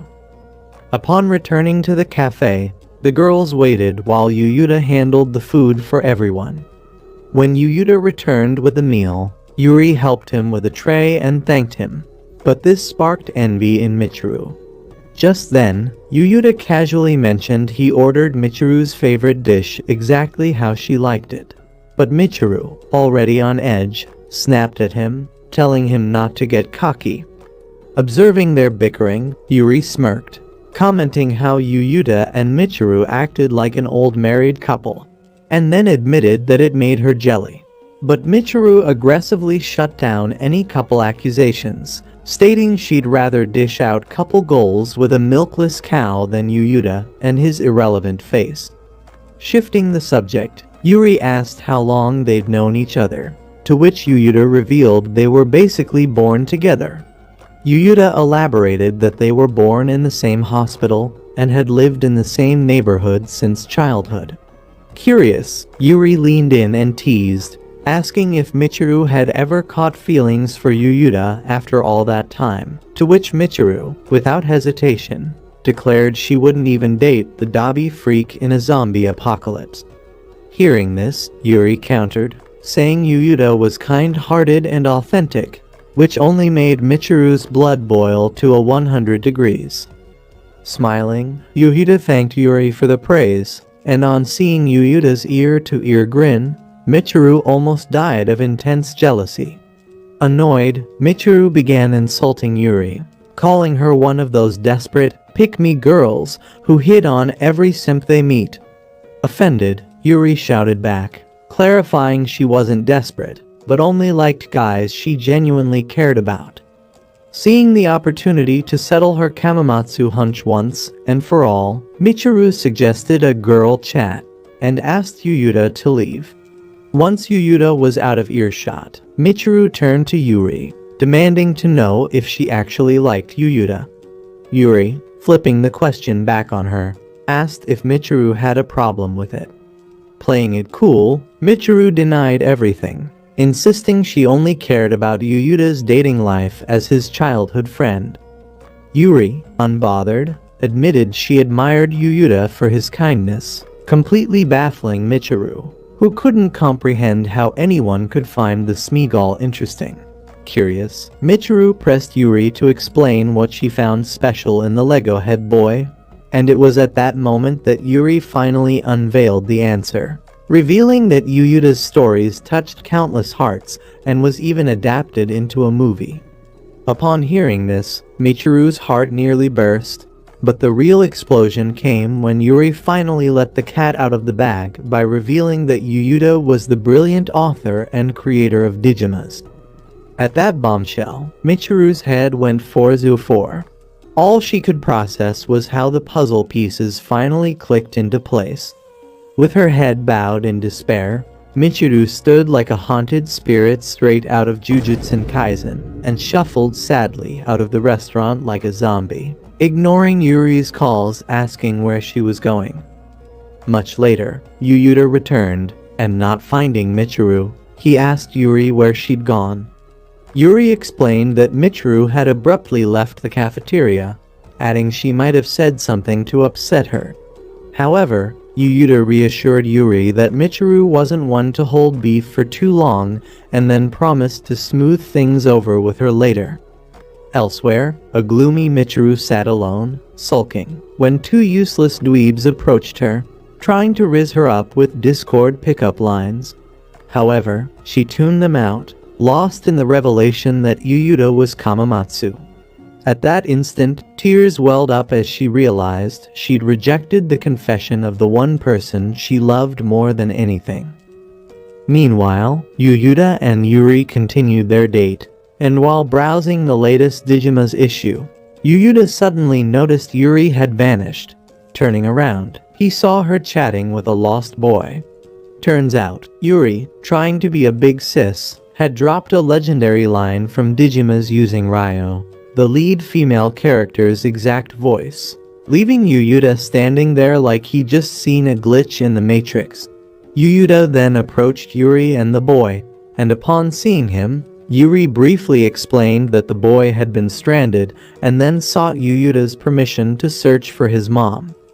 However, Yuyuta insisted on tagging along in the hunt for the boy's mother, delighting both Yuri and the child. While scouring for the mom, Yuyuta couldn't shake off how impressed he was earlier on when he witnessed Yuri going to such lengths as using Ryo's voice just to comfort some random boy. Eventually, they located the boy's mother, and the thrilled child wasted no time loudly informing his mom that Yuri sounded just like Ryo from Digimas. But just then, everyone in the mall who'd heard the boy's claim began murmuring about whether Yuri was truly Digima's voice actress.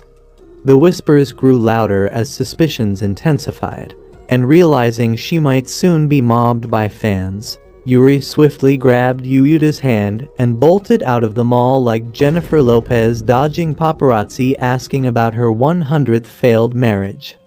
Once outside, Yuyuta, thrilled to have spent such a fun day with Yuri, quickly told her he'd had an amazing time. In response, Yuri retorted that she felt the same and then asked if he'd like to go on another date sometime.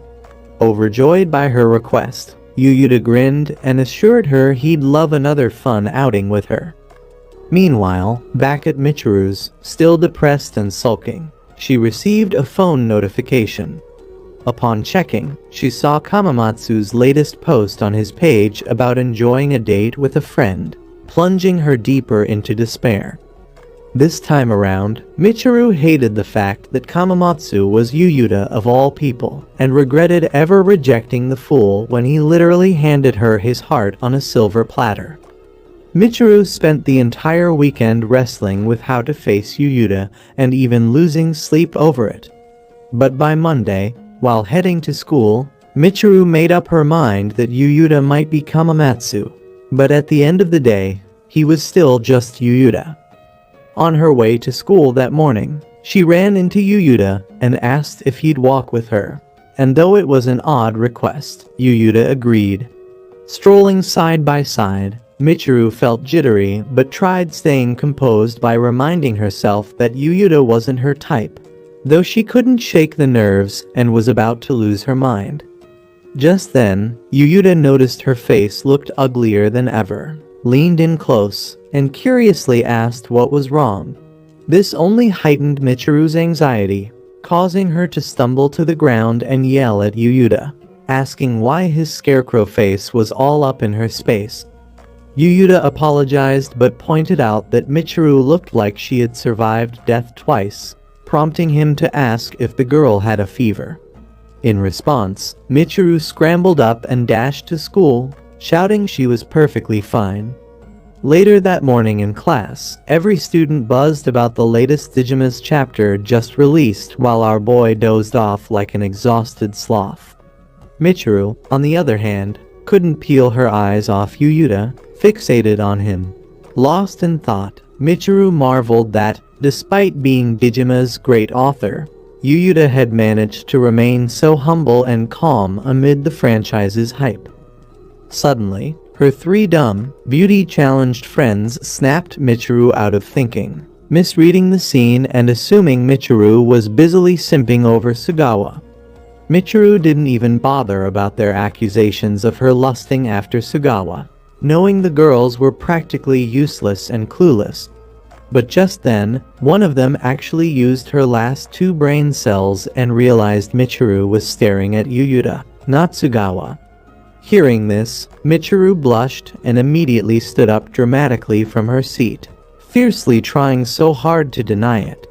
She went full Steve Harvey defense, insisting she'd never simped for a shrimp like Yuyuta, and her friends, after pondering, agreed, recalled Michiru only hung out with the filthy goblin out of pity back then. They mocked Yuyuta, laughing hard, but hearing them roast Yuyuta harder than Sunday barbecue enraged Michiru, who stormed off, claiming she needed to pee. Inside the girls' restroom, gripping her head, Michiru tried once again to convince herself that Yuyuta was just some grimy troll she had tolerated in the past. But no matter how much she fought it, she still couldn't stop thinking about him. Her heart raced as she recalled Yuyuta was Kamamatsu, the same Kamamatsu whose story had uplifted her in her darkest times and always looked out for her. At that moment, Michiru questioned if she was being shallow, worse than a gold-digging IG tramp, for loving Yuyuta after learning he might be Kamamatsu. Suddenly, her phone pinged with a message. When she checked, it was Yuyuta, asking where she was since class was about to start. Not only that, but Yuyuta told her to go see the nurse if she wasn't feeling well, and even promised to take notes for her. Reading this, Michiru had a deep certainty in her heart that she had fallen head over heels in love with the nerd, and the last thing she wanted was for some random chick to snatch him away from her. Reflecting back on the past, Michiru remembered Yuyuta had always been kind to her in every single moment, and even when she had treated him worse than a toilet brush, the useless simp would simply laugh it off and forgive her. Whenever things were tough and she felt lonely, Yuyuta stayed by her side, fretting over her health, a habit that hadn't changed since childhood. Back then, she was dead sure she was the only baddie that made Yuyuta smile. But now there were other chicks competing for his attention. Perched cross-legged on the toilet seat in despair, Michiru pondered how to win Yuyuta back, but the issue was she'd rejected him, wounding him in the process. Yet, if she did nothing, those two thirsty hyenas, Yuri and Alyssa, could swipe Yuyuta like Swiper right out from under her nose. Just then, an idea struck Michiru. Knowing Yuri and Alyssa were newbies who had only met Yuyuta days ago, while she'd known him for nearly 2 decades, Michiru grew more resolute than ever. At that moment, she grabbed her phone and asked ChatGPT if she could confess to a guy after rejecting him. To which the quirky FI replied that a simp would always remain a simp. With this in mind, Michiru decided to text Yuyuta. Her first draft reeked of desperation. And since it was her first time confessing to a guy, she erased it. After composing another message asking Yuyuta on a date, Michiru felt nervous but mustered all her courage and hit send. Seconds later, she got a reply from Yuyuta saying he was relieved she was okay. Instantly, Michiru grew confused and anxious when no further message followed. As she stared anxiously at her phone screen, mortified and wondering if Yuyuta was ghosting her, a second message arrived. This time, Yuyuta apologized, stating he couldn't go out with her, leaving Michiru staring at her phone in horror. After school that day, Yuyuta met Michiru on the school rooftop and asked what urgent matter prompted her to summon him. Angrily, Michiru demanded he stop playing dumb and furiously pressed him to explain why he'd rejected her. Scratching his planet-sized head, Yuyuta admitted he'd first thought it was an April Fool's prank, never imagining she was serious. Infuriated, Michiru questioned why on earth he would ever assume her confession was a joke. Yuyuta then apologized for treating her like a clown and firmly reiterated he could no longer return her feelings, stunning Michiru. Nearly in tears, Michiru asked why he'd turn her down. Fuming, she argued she was offering Yuyuta exactly what he'd always wanted, and he should be over the moon. Yuyuta conceded he should be happy, but explained he just couldn't date her. Yuyuta added that, besides, Michiru had rejected him first, and he wondered why she'd suddenly done a 180 on her stance. In response, Michiru stated that she changed her mind because the circumstances had also changed, and she was supposed to be the only one he should care about. Yuyuta calmly replied, saying Michiru used to be the only one he cared about. She used to be his sole source of motivation, and his entire world revolved around her. But after she brutally dumped him like trash, he realized that he had been viewing life too narrowly. It was then he realized he had fans all over the world cheering him on all this time, and thanks to them, he had been able to recover and find a new, fresh drive. Bowing like a disciplined gentleman, Yuyuta apologized and boldly declared he couldn't date Michiru. After this bold rejection, Yuyuta turned to leave like a Chad, but Michiru swiftly grabbed his hand, urging him to wait. Desperately, she insisted he wasn't thinking straight and was just mad for payback over her past rejection. She promised to apologize 1,000,000 times if that's what he wanted and begged him to reconsider. However, Yuyuta clarified he wasn't angry or bothered by the past rejection anymore. Yet his answer remained unchanged. In a final frantic bid to change Yuyuta's mind, Michiru dropped to the ground, pleading for him to rethink. But sensing Yuyuta's resolve never to hit her honeypot, Michiru angrily shouted, calling Yuyuta an idiot and declaring he'd always be her baby boy. Now pissed to oblivion, Yuyuta yanked his hand free and sternly stated he was never her possession. For the first time, Michiru saw Yuyuta this furious, so she apologized and begged him not to hate her. Yuyuta replied he neither hated nor loved her, so dating was off the table.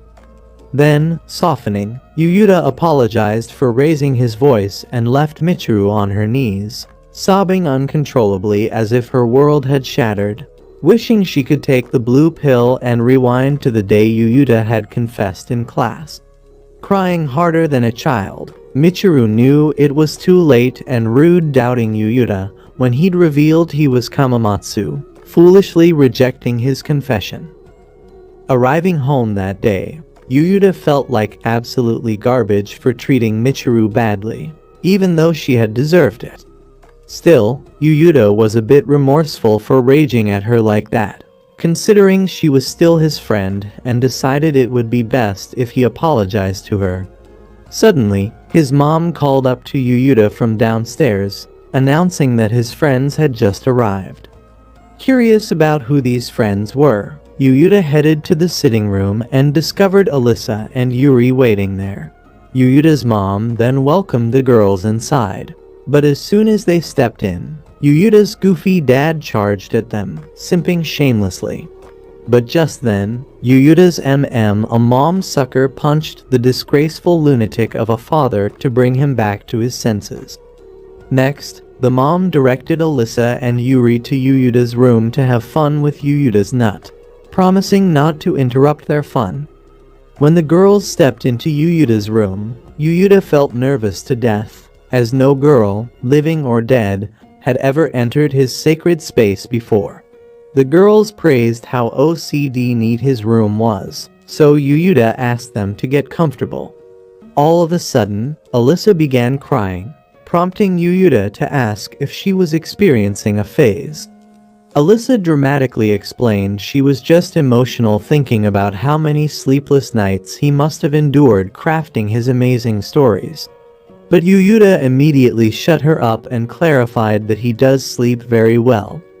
Alyssa, out of nowhere, grabbed Yuyuta's hand and remarked that whenever she got to see an author who took their health seriously, she juiced up instantly.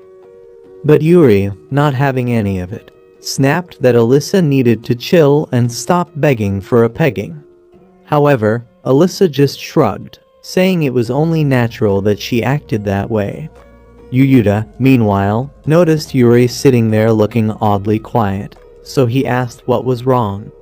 Yuri hesitated before admitting it was her first time in a guy's room, and as she spoke, Yuyuta recalled that back at the mall, Yuri had also told him that he was the first guy she had ever gone on a date with.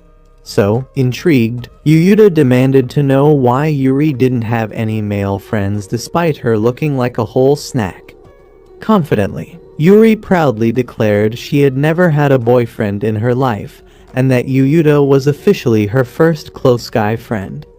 Not wanting to be outshined, Alyssa also jumped in and loudly announced that Yuyuta would also be the first guy in her life.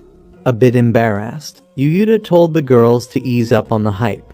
But before he could finish his statement, Alyssa leaned in close and whispered he'd also win an award for being the first guy to see her cookie jar, nearly sending Yuyuta to an early grave. Shortly after, Yuyuta's mom brought tea, and as they sipped, Alyssa informed Yuyuta that she'd finally finished the opening song she'd struggled with. Then, she edged closer and asked Yuyuta to visit her place again, so she could thank him properly by doing all sorts of questionable things. Before Yuyuta could respond, Yuri cut in, showing him a book she'd found in his room. As Yuri flipped through the pages of the book, Yuyuta informed her that the book contained short stories he had written back when he was very young.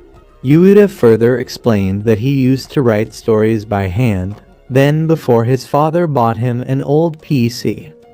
While reading the short stories written in the book, Yuri suddenly started to tear up, leading Yuyuta to cluelessly ask if his chicken scratch handwriting was to blame.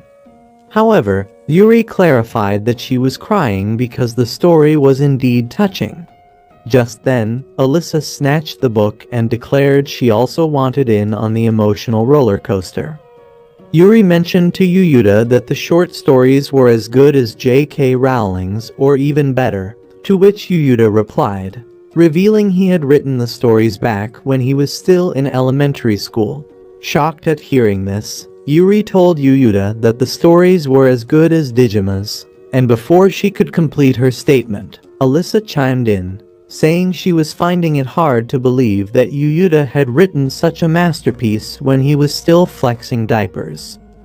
Wasting no time, both girls unexpectedly moved an inch close to kissing Yuyuta and excitedly urged him to share the masterpiece with the world by posting it on Amazon.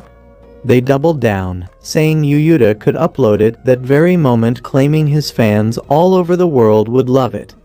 Seeing how serious the girls were, Yuyuta had no choice but to agree, making the girls overly excited, but he warned that he would have to type it on his laptop first. The girls suggested Yuyuta could type it anytime he was free, but the nerd claimed it was just 50,000 characters, and he could type it all down within an hour. Doubtful, they asked if he really remembered everything word for word, to which Yuyuta replied, saying he had a very good memory and could remember all he had written in the past. With the girls eager, Yuyuta moved over to his laptop and then started slapping on the keys at inhuman speed like some crazed hacker from dark web on a deadline, leaving the girls both shocked and desperately in need of his finger. Exactly an hour later, Yuyuta announced he was done, and the stories were officially uploaded. After reading them for the third time, the girls got emotional all over again, hyping him up and declaring that this masterpiece needed an anime adaptation or a full-blown Hollywood movie. Smiling, Yuyuta appreciated their enthusiasm, but noted that his editor always warned him that the pro-novel world was a brutal battlefield. But then, Yuri suddenly exclaimed that Yuyuta's story post had already racked up thousands of comments and reviews. Yuyuta immediately checked his screen, only to find his story exploding online in mere minutes. Meanwhile, elsewhere, in hotel room 306, Dara, sipping on soda and scrolling through her laptop, smirked. She had just finished reading Yuyuta's latest story, and judging by her expression, she was impressed. Later that evening, at Yuyuta's place, Alyssa and Yuri prepared to leave, but Yuyuta's mom insisted they stay for dinner. While dinner graced the table, Yuyuta's loony dad sat tied up like a hog, restrained to keep the shameful waist of a man from humping the guests. Just then, Yuyuta's sister, Yutako, burst in from basketball practice and, upon entering, raved about Yuyuta's newly uploaded stories. As Yutako joined them at the table, she told Yuyuta that his short story was so heart-touching it left her entire basketball team squad crying like they binged Titanic on a loop. Curious, Yuyuta asked if young girls were even allowed to read web novels, to which his bound father explained that, thanks to Digima's success, Kamamatsu's works delighted fans of all ages, including young girls. Not pausing, his loser dad also suggested Yuyuta check the novelist rankings, and joined by Yuri, Yuyuta did so, only to be stunned to see his recent short story hit #1 with a staggering 300,000 ranking. With that, Yuyuta's dad enlightened them that with such a score, there was no way Yuyuta's story would not be adapted into an anime. The old Tide Man further inquired to know if Yuyuta had been sent offers for a serialization from other publishing companies, to which Yuri answered on Yuyuta's behalf that he got 100 offers from companies seeking a manga version of the story. But Yuyuta's dad smugly declared it was too bad for those publishers because his company would be the one handling the gig. Next, the dad asked Yuyuta if Dara had reached out yet, to which Yuyuta confirmed she had. But before the dad could spiral into more nonsense, Yuyuta's mom shut him down with a death glare, threatening to leave him ball-less if he continued talking. Meanwhile, as they ate, Yutako asked if Yuyuta planned to keep writing the series. Yuyuta admitted he wasn't sure, explaining that his short stories came from deep emotions, and since he'd written them as a kid, he wasn't sure he could tap back into that mindset. Hearing this, his dad and the girls, shocked and dismayed, pleaded in unison for Yuyuta to continue the series. Yuri and Alyssa stressed how thrilling the story was and were eager to read more. Alyssa even added that, as a fellow creator, she felt it was too good to stop there. Yutako chimed in right after, exclaiming her club and his fans worldwide would crave more too. But before the issue could escalate, Yuyuta's mom clapped her hands like a teacher silencing a rowdy class and offered Alyssa and Yuri a sleepover, which they accepted without hesitation. As Yutako and the girls rushed off to set up futons in the guest room, Yuyuta's mom asked Yuyuta to help with the dishes. While scrubbing, Yuyuta, still deep in his feelings, asked his mom if he should keep writing. With a wise smile, she told him to do it only if he truly wanted to, reminding him that his writing was his own and shouldn't be controlled by anyone else's expectations. With that, she encouraged him to think it over, promising to support him no matter what. So, that entire evening, Yuyuta reflected on how everyone had rallied around him after Michiru's soul-crushing rejection pushed him to quit writing. Their encouragement fueled his resolve to keep going and determined to repay them. He first sent a reply to Dara's message, and then he dove into crafting more short story chapters. Meanwhile, that night at Michiru's crib, her room was gloomy and filled with more sadness that would last the Grinch for a lifetime. Just then, her phone notification pinged, revealing Kamamatsu had posted a new chapter, but Michiru felt too down to check it. She recalled the past when her mom passed away, and her father had abandoned her because the shape of her head reminded him of his math teacher.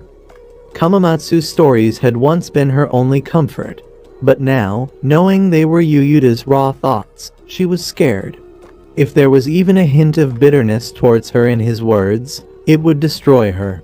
So, she avoided reading it altogether. Elsewhere, in a dark room, Sugawa was taking pettiness to Olympic levels, hurling darts at a picture of Michiru like she owed him money. Reclining in his chair, Sugawa vowed to make Michiru his, just for the satisfaction of watching her tough girl act crumble.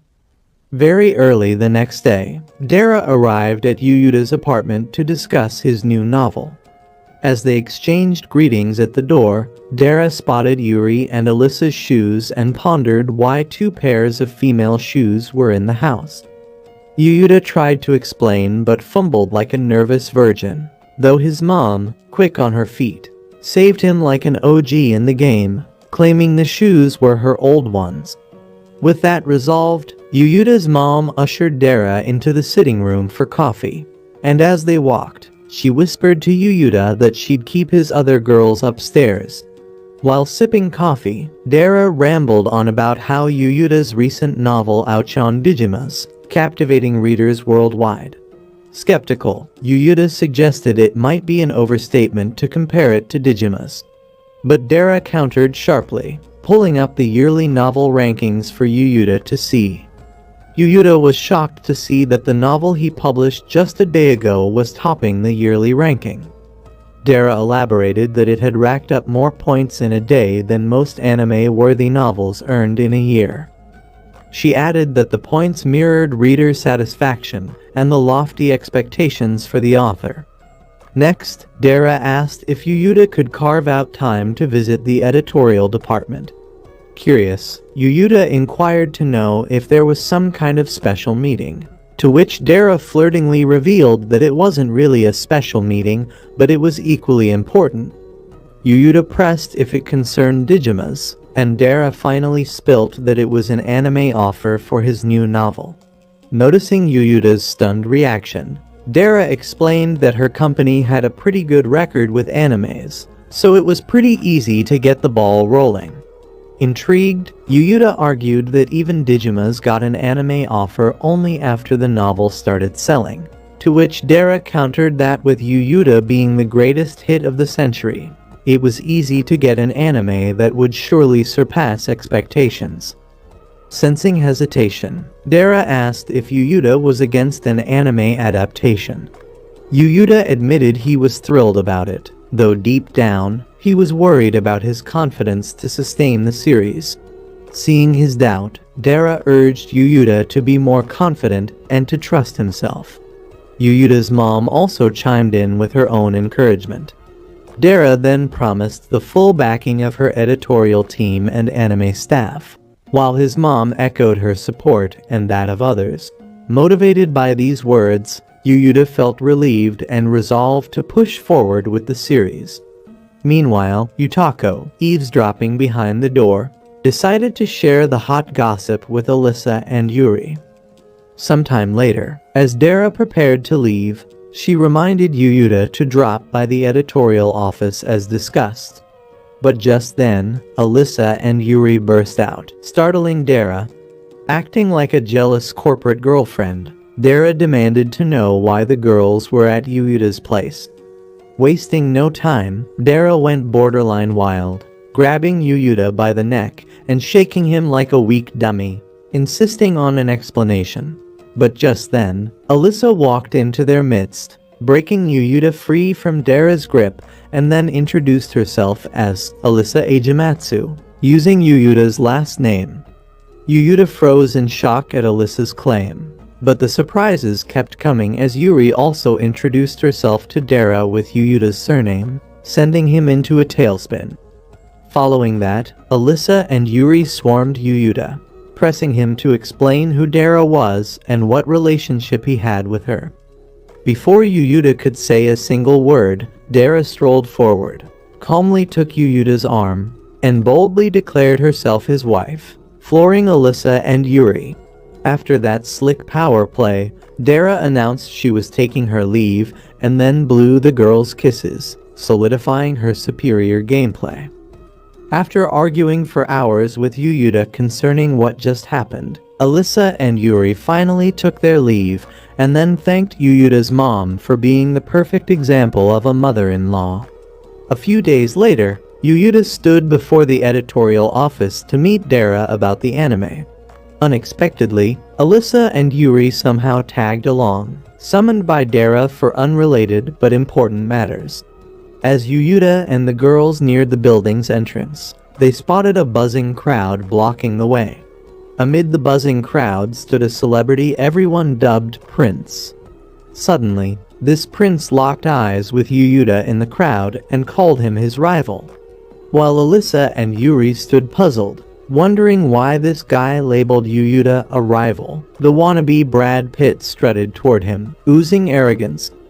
Upon reaching Yuyuta, the girls demanded to know who this smug jerk was, and before Yuyuta could bother with an intro, the paperbag face declared himself Prince Hakuba, a light novel author. Together, they all stepped into the company, and while riding the escalator, Alyssa and Yuri, intrigued, asked Yuyuta if Hakuna was truly the hotshot author he boasted of being. Overhearing this, Hakuna spun around dramatically, shouting if the girls hadn't heard of him. Wasting no time, Hakuna thrust a copy of his bestseller into their hands, urging them to burn his hot face in their brains. Yuyuta, clearly a fan of Hakuna's work, explained to the girls that Hakuna was the son of the CEO of the nation's top pharmaceutical company and a renowned writer. Yuyuta also added that even Dara admired Hakuna's work, and Hakuna had penned one of the era's best-known fantasy novels. Excitedly, Yuyuta declared he was among Hakuna's biggest fans, but upon hearing this, Hakuna surprisingly slumped into depression, lamenting that praise from Yuyuta felt more sarcastic than uplifting. Hakuna admitted that while it was an honor to be praised by an author of Yuyuta's caliber, his own achievements were like pig vomit next to Yuyuta's Digima's triumphs. With his once proud shoulders now sagging like a granny's chesticles, Hakuna glumly confessed that he felt like the world's biggest loser beside Yuyuta, and then admitted Yuyuta was a superior writer than he could ever be. Then, flipping his mood like some dumb stoner chick. Hakuna vowed that as long as Yuyuta led the race, his own fire would never die out. With a smirk, Hakuna assured Yuyuta that if he kept charging ahead, he would pursue him like a vengeful Psycho X until he surpassed him one day. Shifting topics, Hakuna asked if Yuyuta's visit to the editorial office was related to his Digima's anime, to which Yuyuta revealed he'd come to discuss an anime adaptation for his new novel, Offerheart. Instantly, Hakuna sank into despair again, baffled that a work Yuyuta uploaded just a few days ago had already snagged an anime deal. Overcome with defeat, Hakuna crumpled to the floor, still reeling in disbelief that Yuyuta's unreleased novel would be getting an anime. Yuyuta tried consoling him, but Hakuna, wallowing in his emotions, lamented how Yuyuta, a young prodigy, had 2 anime adaptations while he, a middle-aged veteran, had barely secured his second after so many years. After an unnecessary amount of floor time, Hakuba finally pulled himself together and proclaimed he wouldn't let this discourage him. Instead, he was thrilled that his second anime was finally happening. Elated, Yuyuta, ever the fanboy, said he couldn't wait to buy it and asked for the title, to which Hakuna replied it was Bahamut Slayers. Watching this hilariously dysfunctional rivalry unfold, Alyssa and Yuri couldn't help but comment that at least their beef wasn't as toxic as Ronaldo versus Messi. With that, Hakuba bid them farewell, and as he walked off, Alyssa and Yuri turned to Yuyuta, teasing him for being such an adorable fanboy. But Yuyuta, too flustered, begged them to stop. Just then, Yuyuta's dad, suited up like a sane man for once, approached Yuyuta and the girls, acting polished, and briefly told them Dara was tied up in a meeting, so they'd wait in the meeting room. As Yuyuta's dad walked off, the Yuyuta and the girls headed to the meeting room, and upon stepping inside, they met the long hairy-looking troll, Mita, who greeted them warmly. Leaning close to Yuyuta, Mita praised Offerheart as the best thing since sliced bread, adding it was an honor to direct it into an anime. While Yuyuta chatted with Mita, Dara burst in, looking like 50 dudes ran a train on her hot mess, and then apologized for keeping Yuyuta and the girls waiting. She also thanked Yuri and Alyssa for accepting her invitation, and then apologized for teasing them over the weekend by mentioning that she was Yuyuta's waifu. With that cleared, Dara grabbed a marker, declared they'd dive into business without further waste of time, and then scribbled words on the whiteboard. Standing before the board like a hot teacher, Dara announced the company planned a promotional anime episode for Offerheart's first volume. Mita jumped in, revealing the promo would feature voice actors, and Dara noted it'd be a 15-minute episode posted on their website. As the team listened intently, Mita assured Yuyuta that the same team that turned his first work, Digimas, into an anime better than Solo Leveling would also help in transforming Offerheart into a masterpiece too. After the briefing, Alyssa and Yuri asked why Dara had summoned them. Dara then explained their roles. Alyssa would craft an epic song for the anime, and Yuri would voice the lead character. Instantly, the girls lit up with excitement, thanked Dara for the chance and vowed to give it their all. Mita also pledged not to slack, promising Yuyuta the best anime he'd ever see. Dara joined the trend, assuring Yuyuta he could rely on her to share his stories globally. Seeing everyone pledge their best, like beta simps trying to woo a girl, Yuyuta felt overwhelmed with emotion. He told them he was the happiest author alive and promised to keep writing incredible stories. Meanwhile, inside a high-rise building, Sugawa captivated the crowd with his voice, while Michiru, somehow at the club, sat alone, still sulking.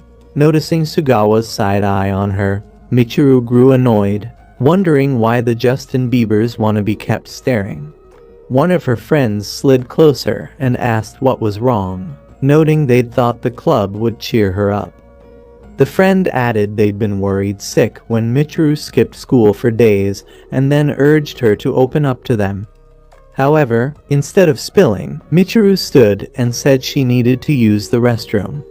Seeing her head to the restroom, Sugawa ditched the simping girls around him, smirked and announced he, too, needed the restroom.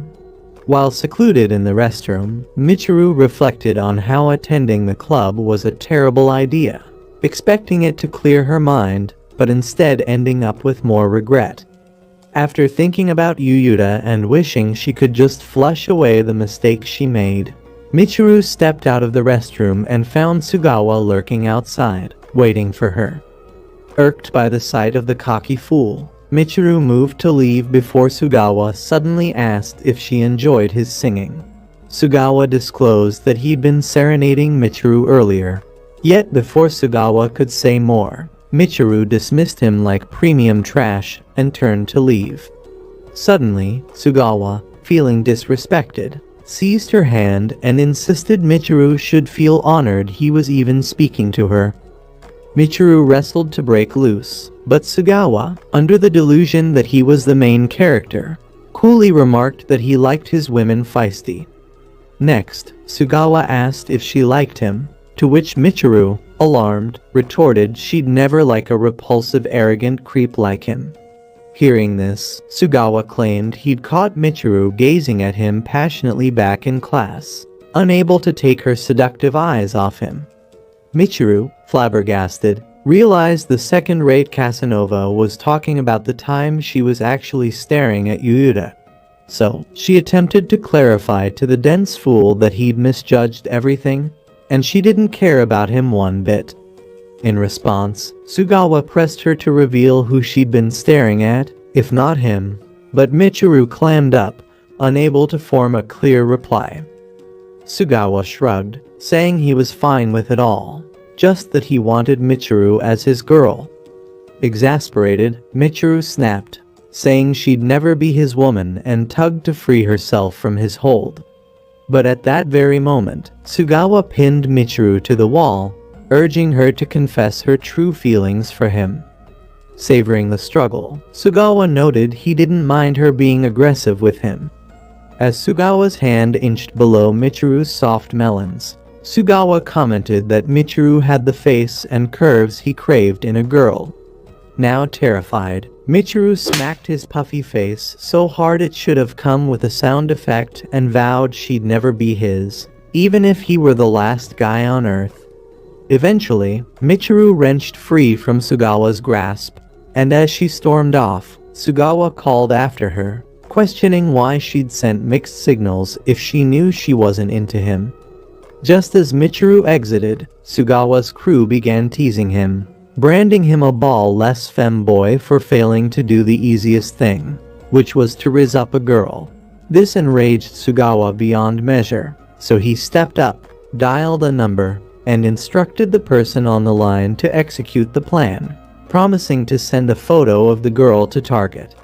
Shortly after, one of Michiru's friends ran into Sugawa and asked if he'd seen her. Sugawa admitted he'd encountered Michiru but capped that she looked pale, so he'd suggested she head home.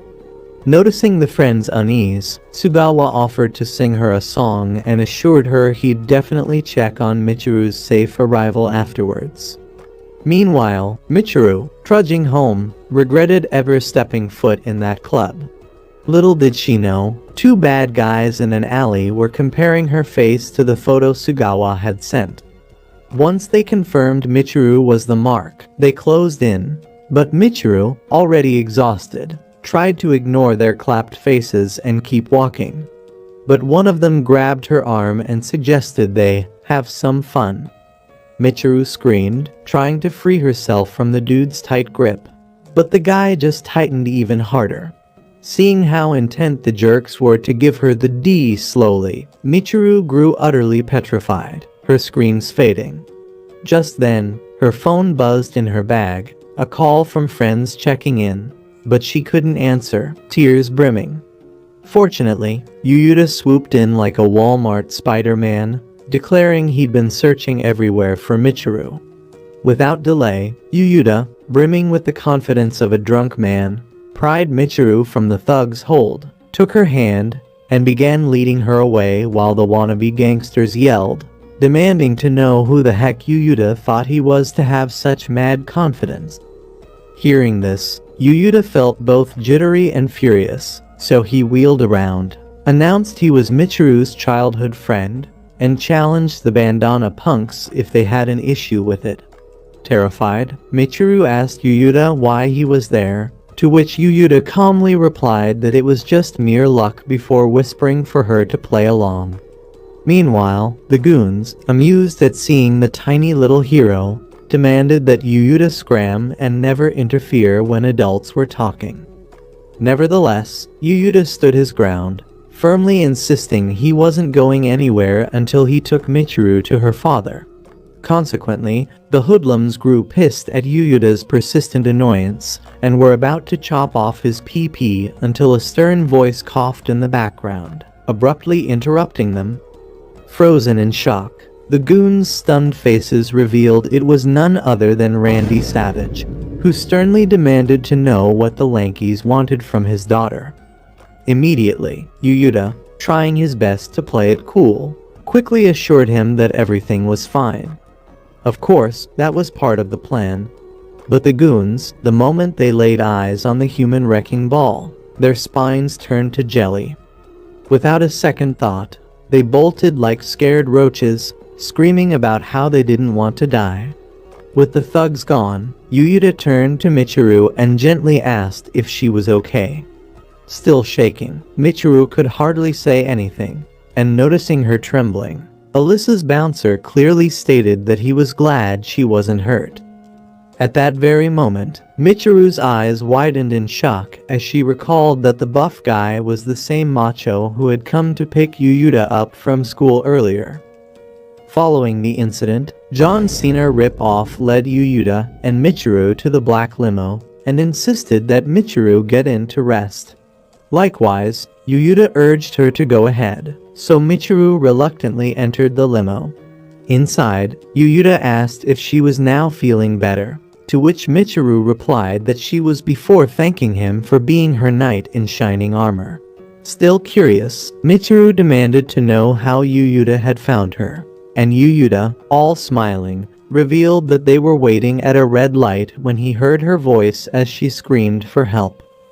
Feeling remorseful, Michiru asked Yuyuta why he chose to save her after she had treated him less than human. In response, Yuyuta smiled and said they were still friends after all, a response that left Michiru in total shock. At that moment, memories flooded Michiru's mind of how back then Yuyuta had always been there to help her. Indeed, it had nothing to do with whether Yuyuta was Kamamatsu or not. The boy had always been by her side and had never changed. Overwhelmed with emotions, Michiru started to tear up, apologizing for being a two-timing gold digger. However, Yuyuta told her not to cry anymore about it because he had already gotten over it. Eventually, Michiru calmed down, and while staring at Yuyuta, she felt grateful that he actually made her feel better without rubbing it in, further proof that she loved him. Just then, the limo's divider slid down, revealing Alyssa and Yurei, who had been inside the car all along. Seeing them, Michiru couldn't believe they were right there listening to her emotional moment with Yuyuta. Quickly, Yuri apologized to Michiru for interrupting her heartfelt moment, while Alyssa just kept mute. Next, Yuyuta asked Alyssa if she could give Michiru a lift home, to which Alyssa agreed instantly. Soon after, Alyssa and Yuri began to praise Yuyuta for his heroic moment, making him blush, so he tried shifting all the praise to Alyssa's bodyguard. Throughout the length of the ride, Alyssa and Yuri were quite considerate about how they spoke and even tried to lighten the mood. Meanwhile, Michiru, trying not to cry again, sent a message to her friends, who were still having fun at the club, letting them know she was fine and would soon arrive home safely. Overjoyed, her dumb friends announced the news at the table where they sat, catching the ears of one of Sugawa's homies, who wasted no time ratting it out to Sugawa. Realizing Michiru was unharmed, Sugawa grew infuriated and immediately put a call across to the useless hoodlums he had hired for the job. But when he demanded to know why they had failed to deal with Michiru, the thugs yelled, asking him never to contact them for any job again before hanging up, which infuriated Sugawa to no end. A few days later, at the editorial office, Yuyuta met up with Dara once again for a briefing on the ongoing Off Heart project. First, Dara informed him that the first volume of Off Heart was in printing. Then she commended Yuyuta for how fast he had worked, typing 350 pages of the book in just 3 days. Surprised, Yuyuta asked if he was really that fast, to which Dara, with a dumbfounded look, told him that it took other authors at least a month to type such a volume. With that out of the way, Dara informed Yuyuta that for his new novel, they would need the services of an illustrator for the visuals. Furthermore, Dara assured him that the success of the novel would depend on how nice the illustrations were. Next, she asked if Yuyuta had any illustrator in mind that the company could hire for the gig. Scratching his head, Yuyuta replied that he had no one in mind. Dara pointed out that she actually had a candidate in mind. With a serious expression, Dara asked Yuyuta if he had ever heard of Misayama, to which Yuyuta mentioned that he hadn't heard the name before. To clarify, Dara explained that this Misayama was a VTuber and illustrator with over 2 million subscribers on her YouTube page.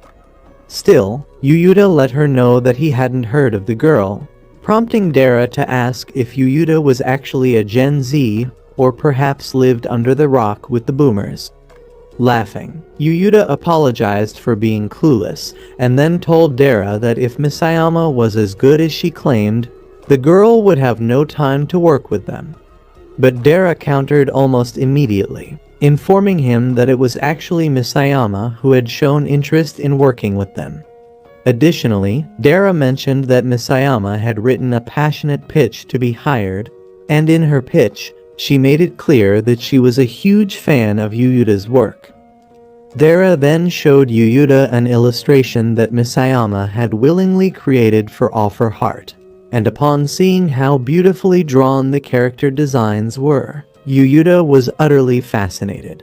He never believed that a famous illustrator would be willing to join his team, and for that, he felt deeply grateful.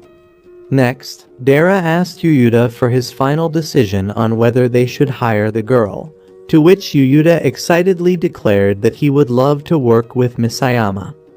The following weekend, at the train station, Yuyuta had planned a face-to-face meeting with Misayama, but soon began feeling he'd made a mistake by choosing the train station as the rendezvous since it was usually jam-packed with people on weekends.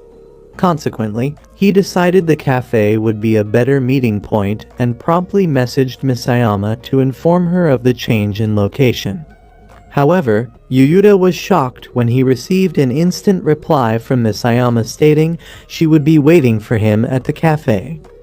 Days ago, after the announcement was released about the novelization of Offer Heart, Twitter erupted in excitement, and the entire world eagerly anticipated the greatest collaboration between the best author and a godly artist.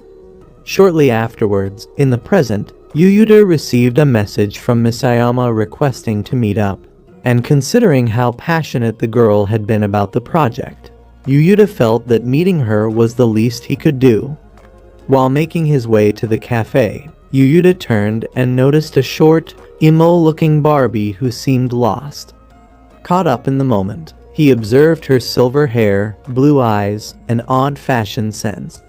Additionally, he noticed that the girl might be asking for directions, but couldn't communicate well with those she approached. So, once again, our boy decided to play Prince Charming and approached her, asking if she was okay or perhaps lost. However, the strange girl immediately became scared upon seeing his football-shaped head and horror face, retreating in fear. But just then, Yuyuta noticed she used a Digima's phone pouch, so he asked her if she liked Digimas, to which the girl responded by nodding like a lizard. Yuyuta tried to step closer again, but the girl only retreated further in fear. To calm her spiking nerves, Yuyuta assured her that he also liked Digimas and their characters, which worked like magic and eased the tense girl. With the tension subsided, Yuyuta asked where she was heading so he could assist her. The girl showed him a picture on her phone, which Yuyuta recognized as the north exit of the cafe, and he mentioned that, coincidentally, he was heading in that direction too. Hearing this, the girl's face lit up, and Yuyuta promised to accompany her to the location. On their way to the cafe, Yuyuta inquired why she was going there and if she intended to meet someone. Yet, the mysterious girl only responded by nodding her head multiple times. Hoping he wasn't keeping Misayama waiting, Yuyuta checked his phone for any messages from her, but realized he hadn't received any DMs. As they continued their seemingly endless journey to the cafe, they encountered a crosswalk, and then Yuyuta noticed the girl stood frozen in fear, unable to cross, which reminded him of how Michiru used to be terrified of crosswalks when they were little. So, just as he used to help Michiru, Yuyuta grabbed the girl's hand, promising to stay with her all the way, which made her blush excitedly. With that, they crossed successfully, and shortly afterwards, they arrived at the cafe. Upon entering, Yuyuta asked the girl if she could spot the person she was supposed to meet, to which she simply kept bowing her head for no apparent reason. Being the nice guy he was, Yuyuta decided to stick with her until she met up with whoever she was there to see. At first, the girl seemed excited, but suddenly, she shook her head, indicating she didn't want Yuyuta to wait with her. Sensing her desire for him to leave, Yuyuta agreed to step away but promised to stay nearby in case she needed help. Yuyuta then moved forward, checking his DMs for any word from Misayama, while the girl stood there blushing intensely. Next, Yuyuta texted Misayama, informing her he had arrived at the cafe, and instantly received a reply saying she was also there, standing at the entrance. When Yuyuta looked toward the entrance, the only person he saw was the dressed midget he had helped. Confused, he decided to ask Misayama what she was wearing, but just as he began typing the message, the quirky girl, nearly hugging the floor, bumped into him, though Yuyuta caught her just in time to prevent her from hitting the ground. In that awkward moment, her phone smashed onto the floor, so Yuyuta bent down to help her pick it up. However, that's when he was stunned to see his conversation with Misayama on her screen. Yuyuta asked the socially awkward girl if she was, by any chance, Misayama, and upon hearing this, the girl finally spoke, asking if Yuyuta was Kamamatsu, to which Yuyuta replied yes.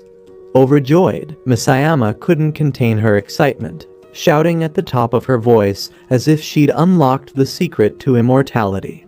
While sipping coffee, Yuyuta still couldn't believe that the girl he had generously helped was none other than Misayama, the famous VTuber and illustrator. At the same time, Misayama couldn't believe her luck that the kind Mr. Nice Guy who had assisted her was her favorite author, Kamamatsu. Unable to contain her excitement any longer, Misayama shouted, attempting to announce that she was in love with her favorite author, though no one could understand a word she said. Just then, Yuyuta properly introduced himself by sharing his real name with Misayama, and in return, an overjoyed Misayama typed her full name on her phone and showed it to him. With a warm smile, Yuyuta complimented her, saying her name was cute, and hearing this praise nearly gave the awestruck girl a heart attack. Instantly, her face turned tomato red, so she asked Yuyuta not to be too formal with her. Hearing this request made Yuyuta smile, and upon seeing his smile, Misayama lost her composure once again.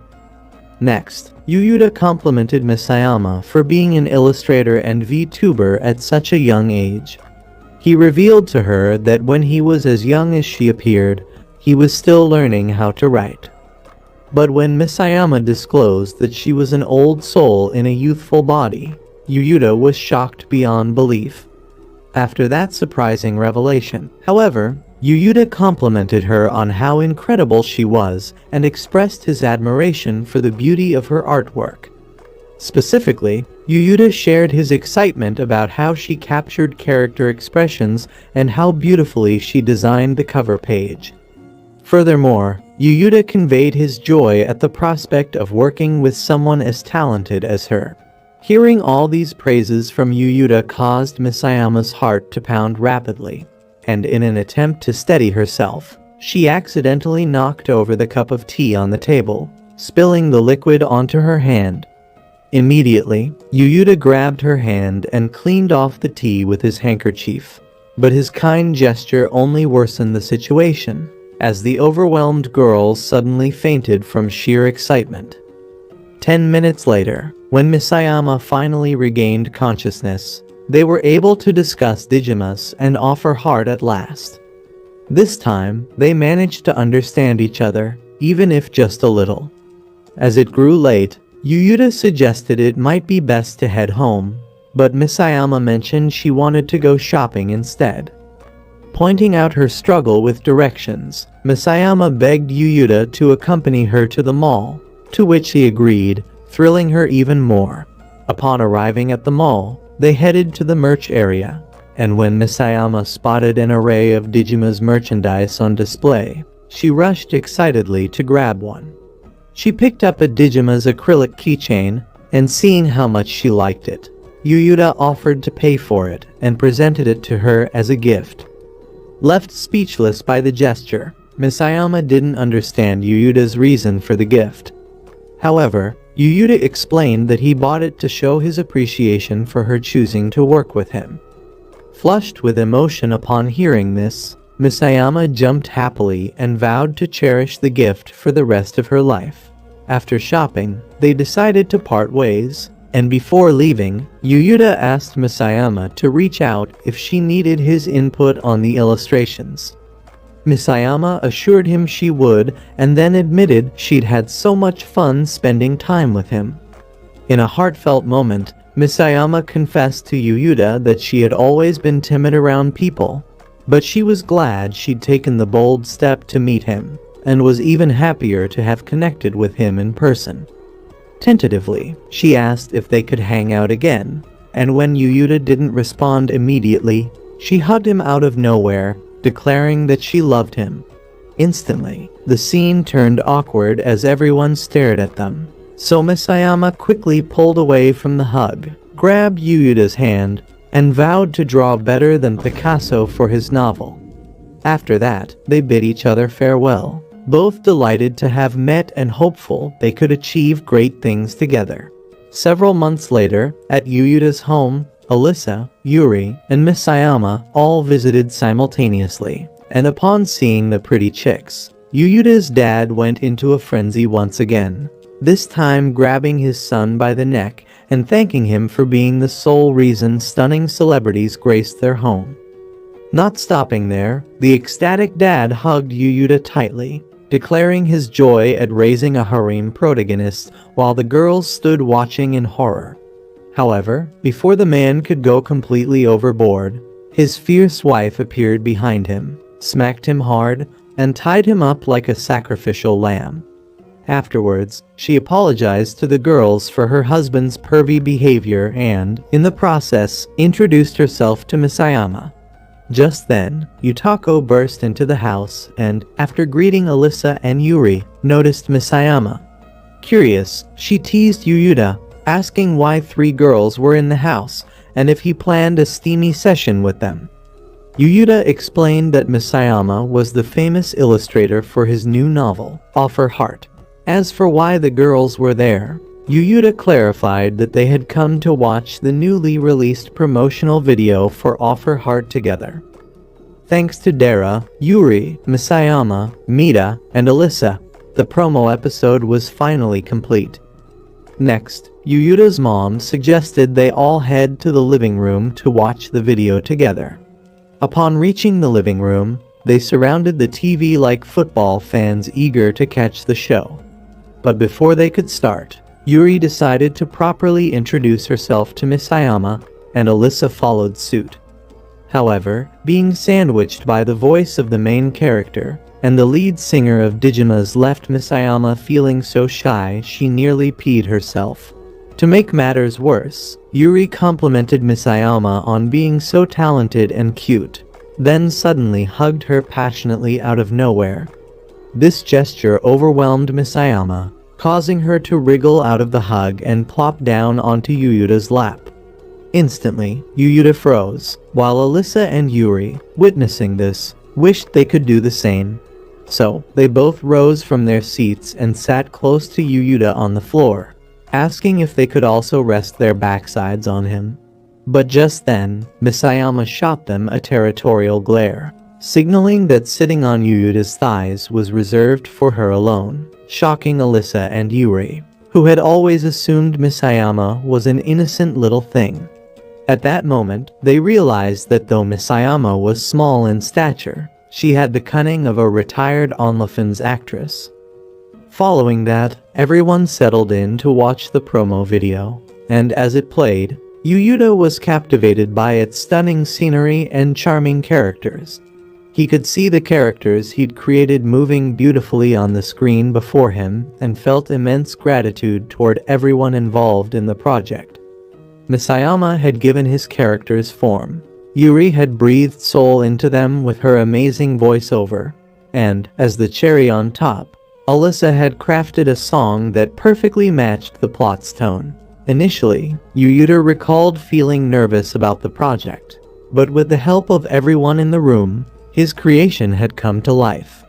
Just as the short film ended and the credits began to roll, Yuyuta turned to find, surprisingly, everyone in tears. Yutako, sobbing profusely, hugged Yuyuta and announced that the Offer Heart anime was even more touching than Digima's. Then, his mother chimed in, telling Yuyuta he must be the happiest boy in the world to have people create something so incredible for him. In a gesture of appreciation, Yuyuta thanked the girls for the effort they'd poured into the work, but the girls countered that they should be the ones thanking him. Yuri then thanked Yuyuta for running into her that day. Alyssa added her gratitude for his beautiful stories she could read, and Misayama joined in, thanking Yuyuta from the bottom of her heart. Suddenly, Yuyuta's dad, still tied to a chair, screamed, assuring Yuyuta he'd do everything possible to ensure the anime received the best marketing ever. However, his wife didn't believe a word of it, assuming the fool just wanted Yuyuta to bring home more hot girls to simp over. Undeterred, the dad insisted he truly meant it, and would give his all to the anime's marketing.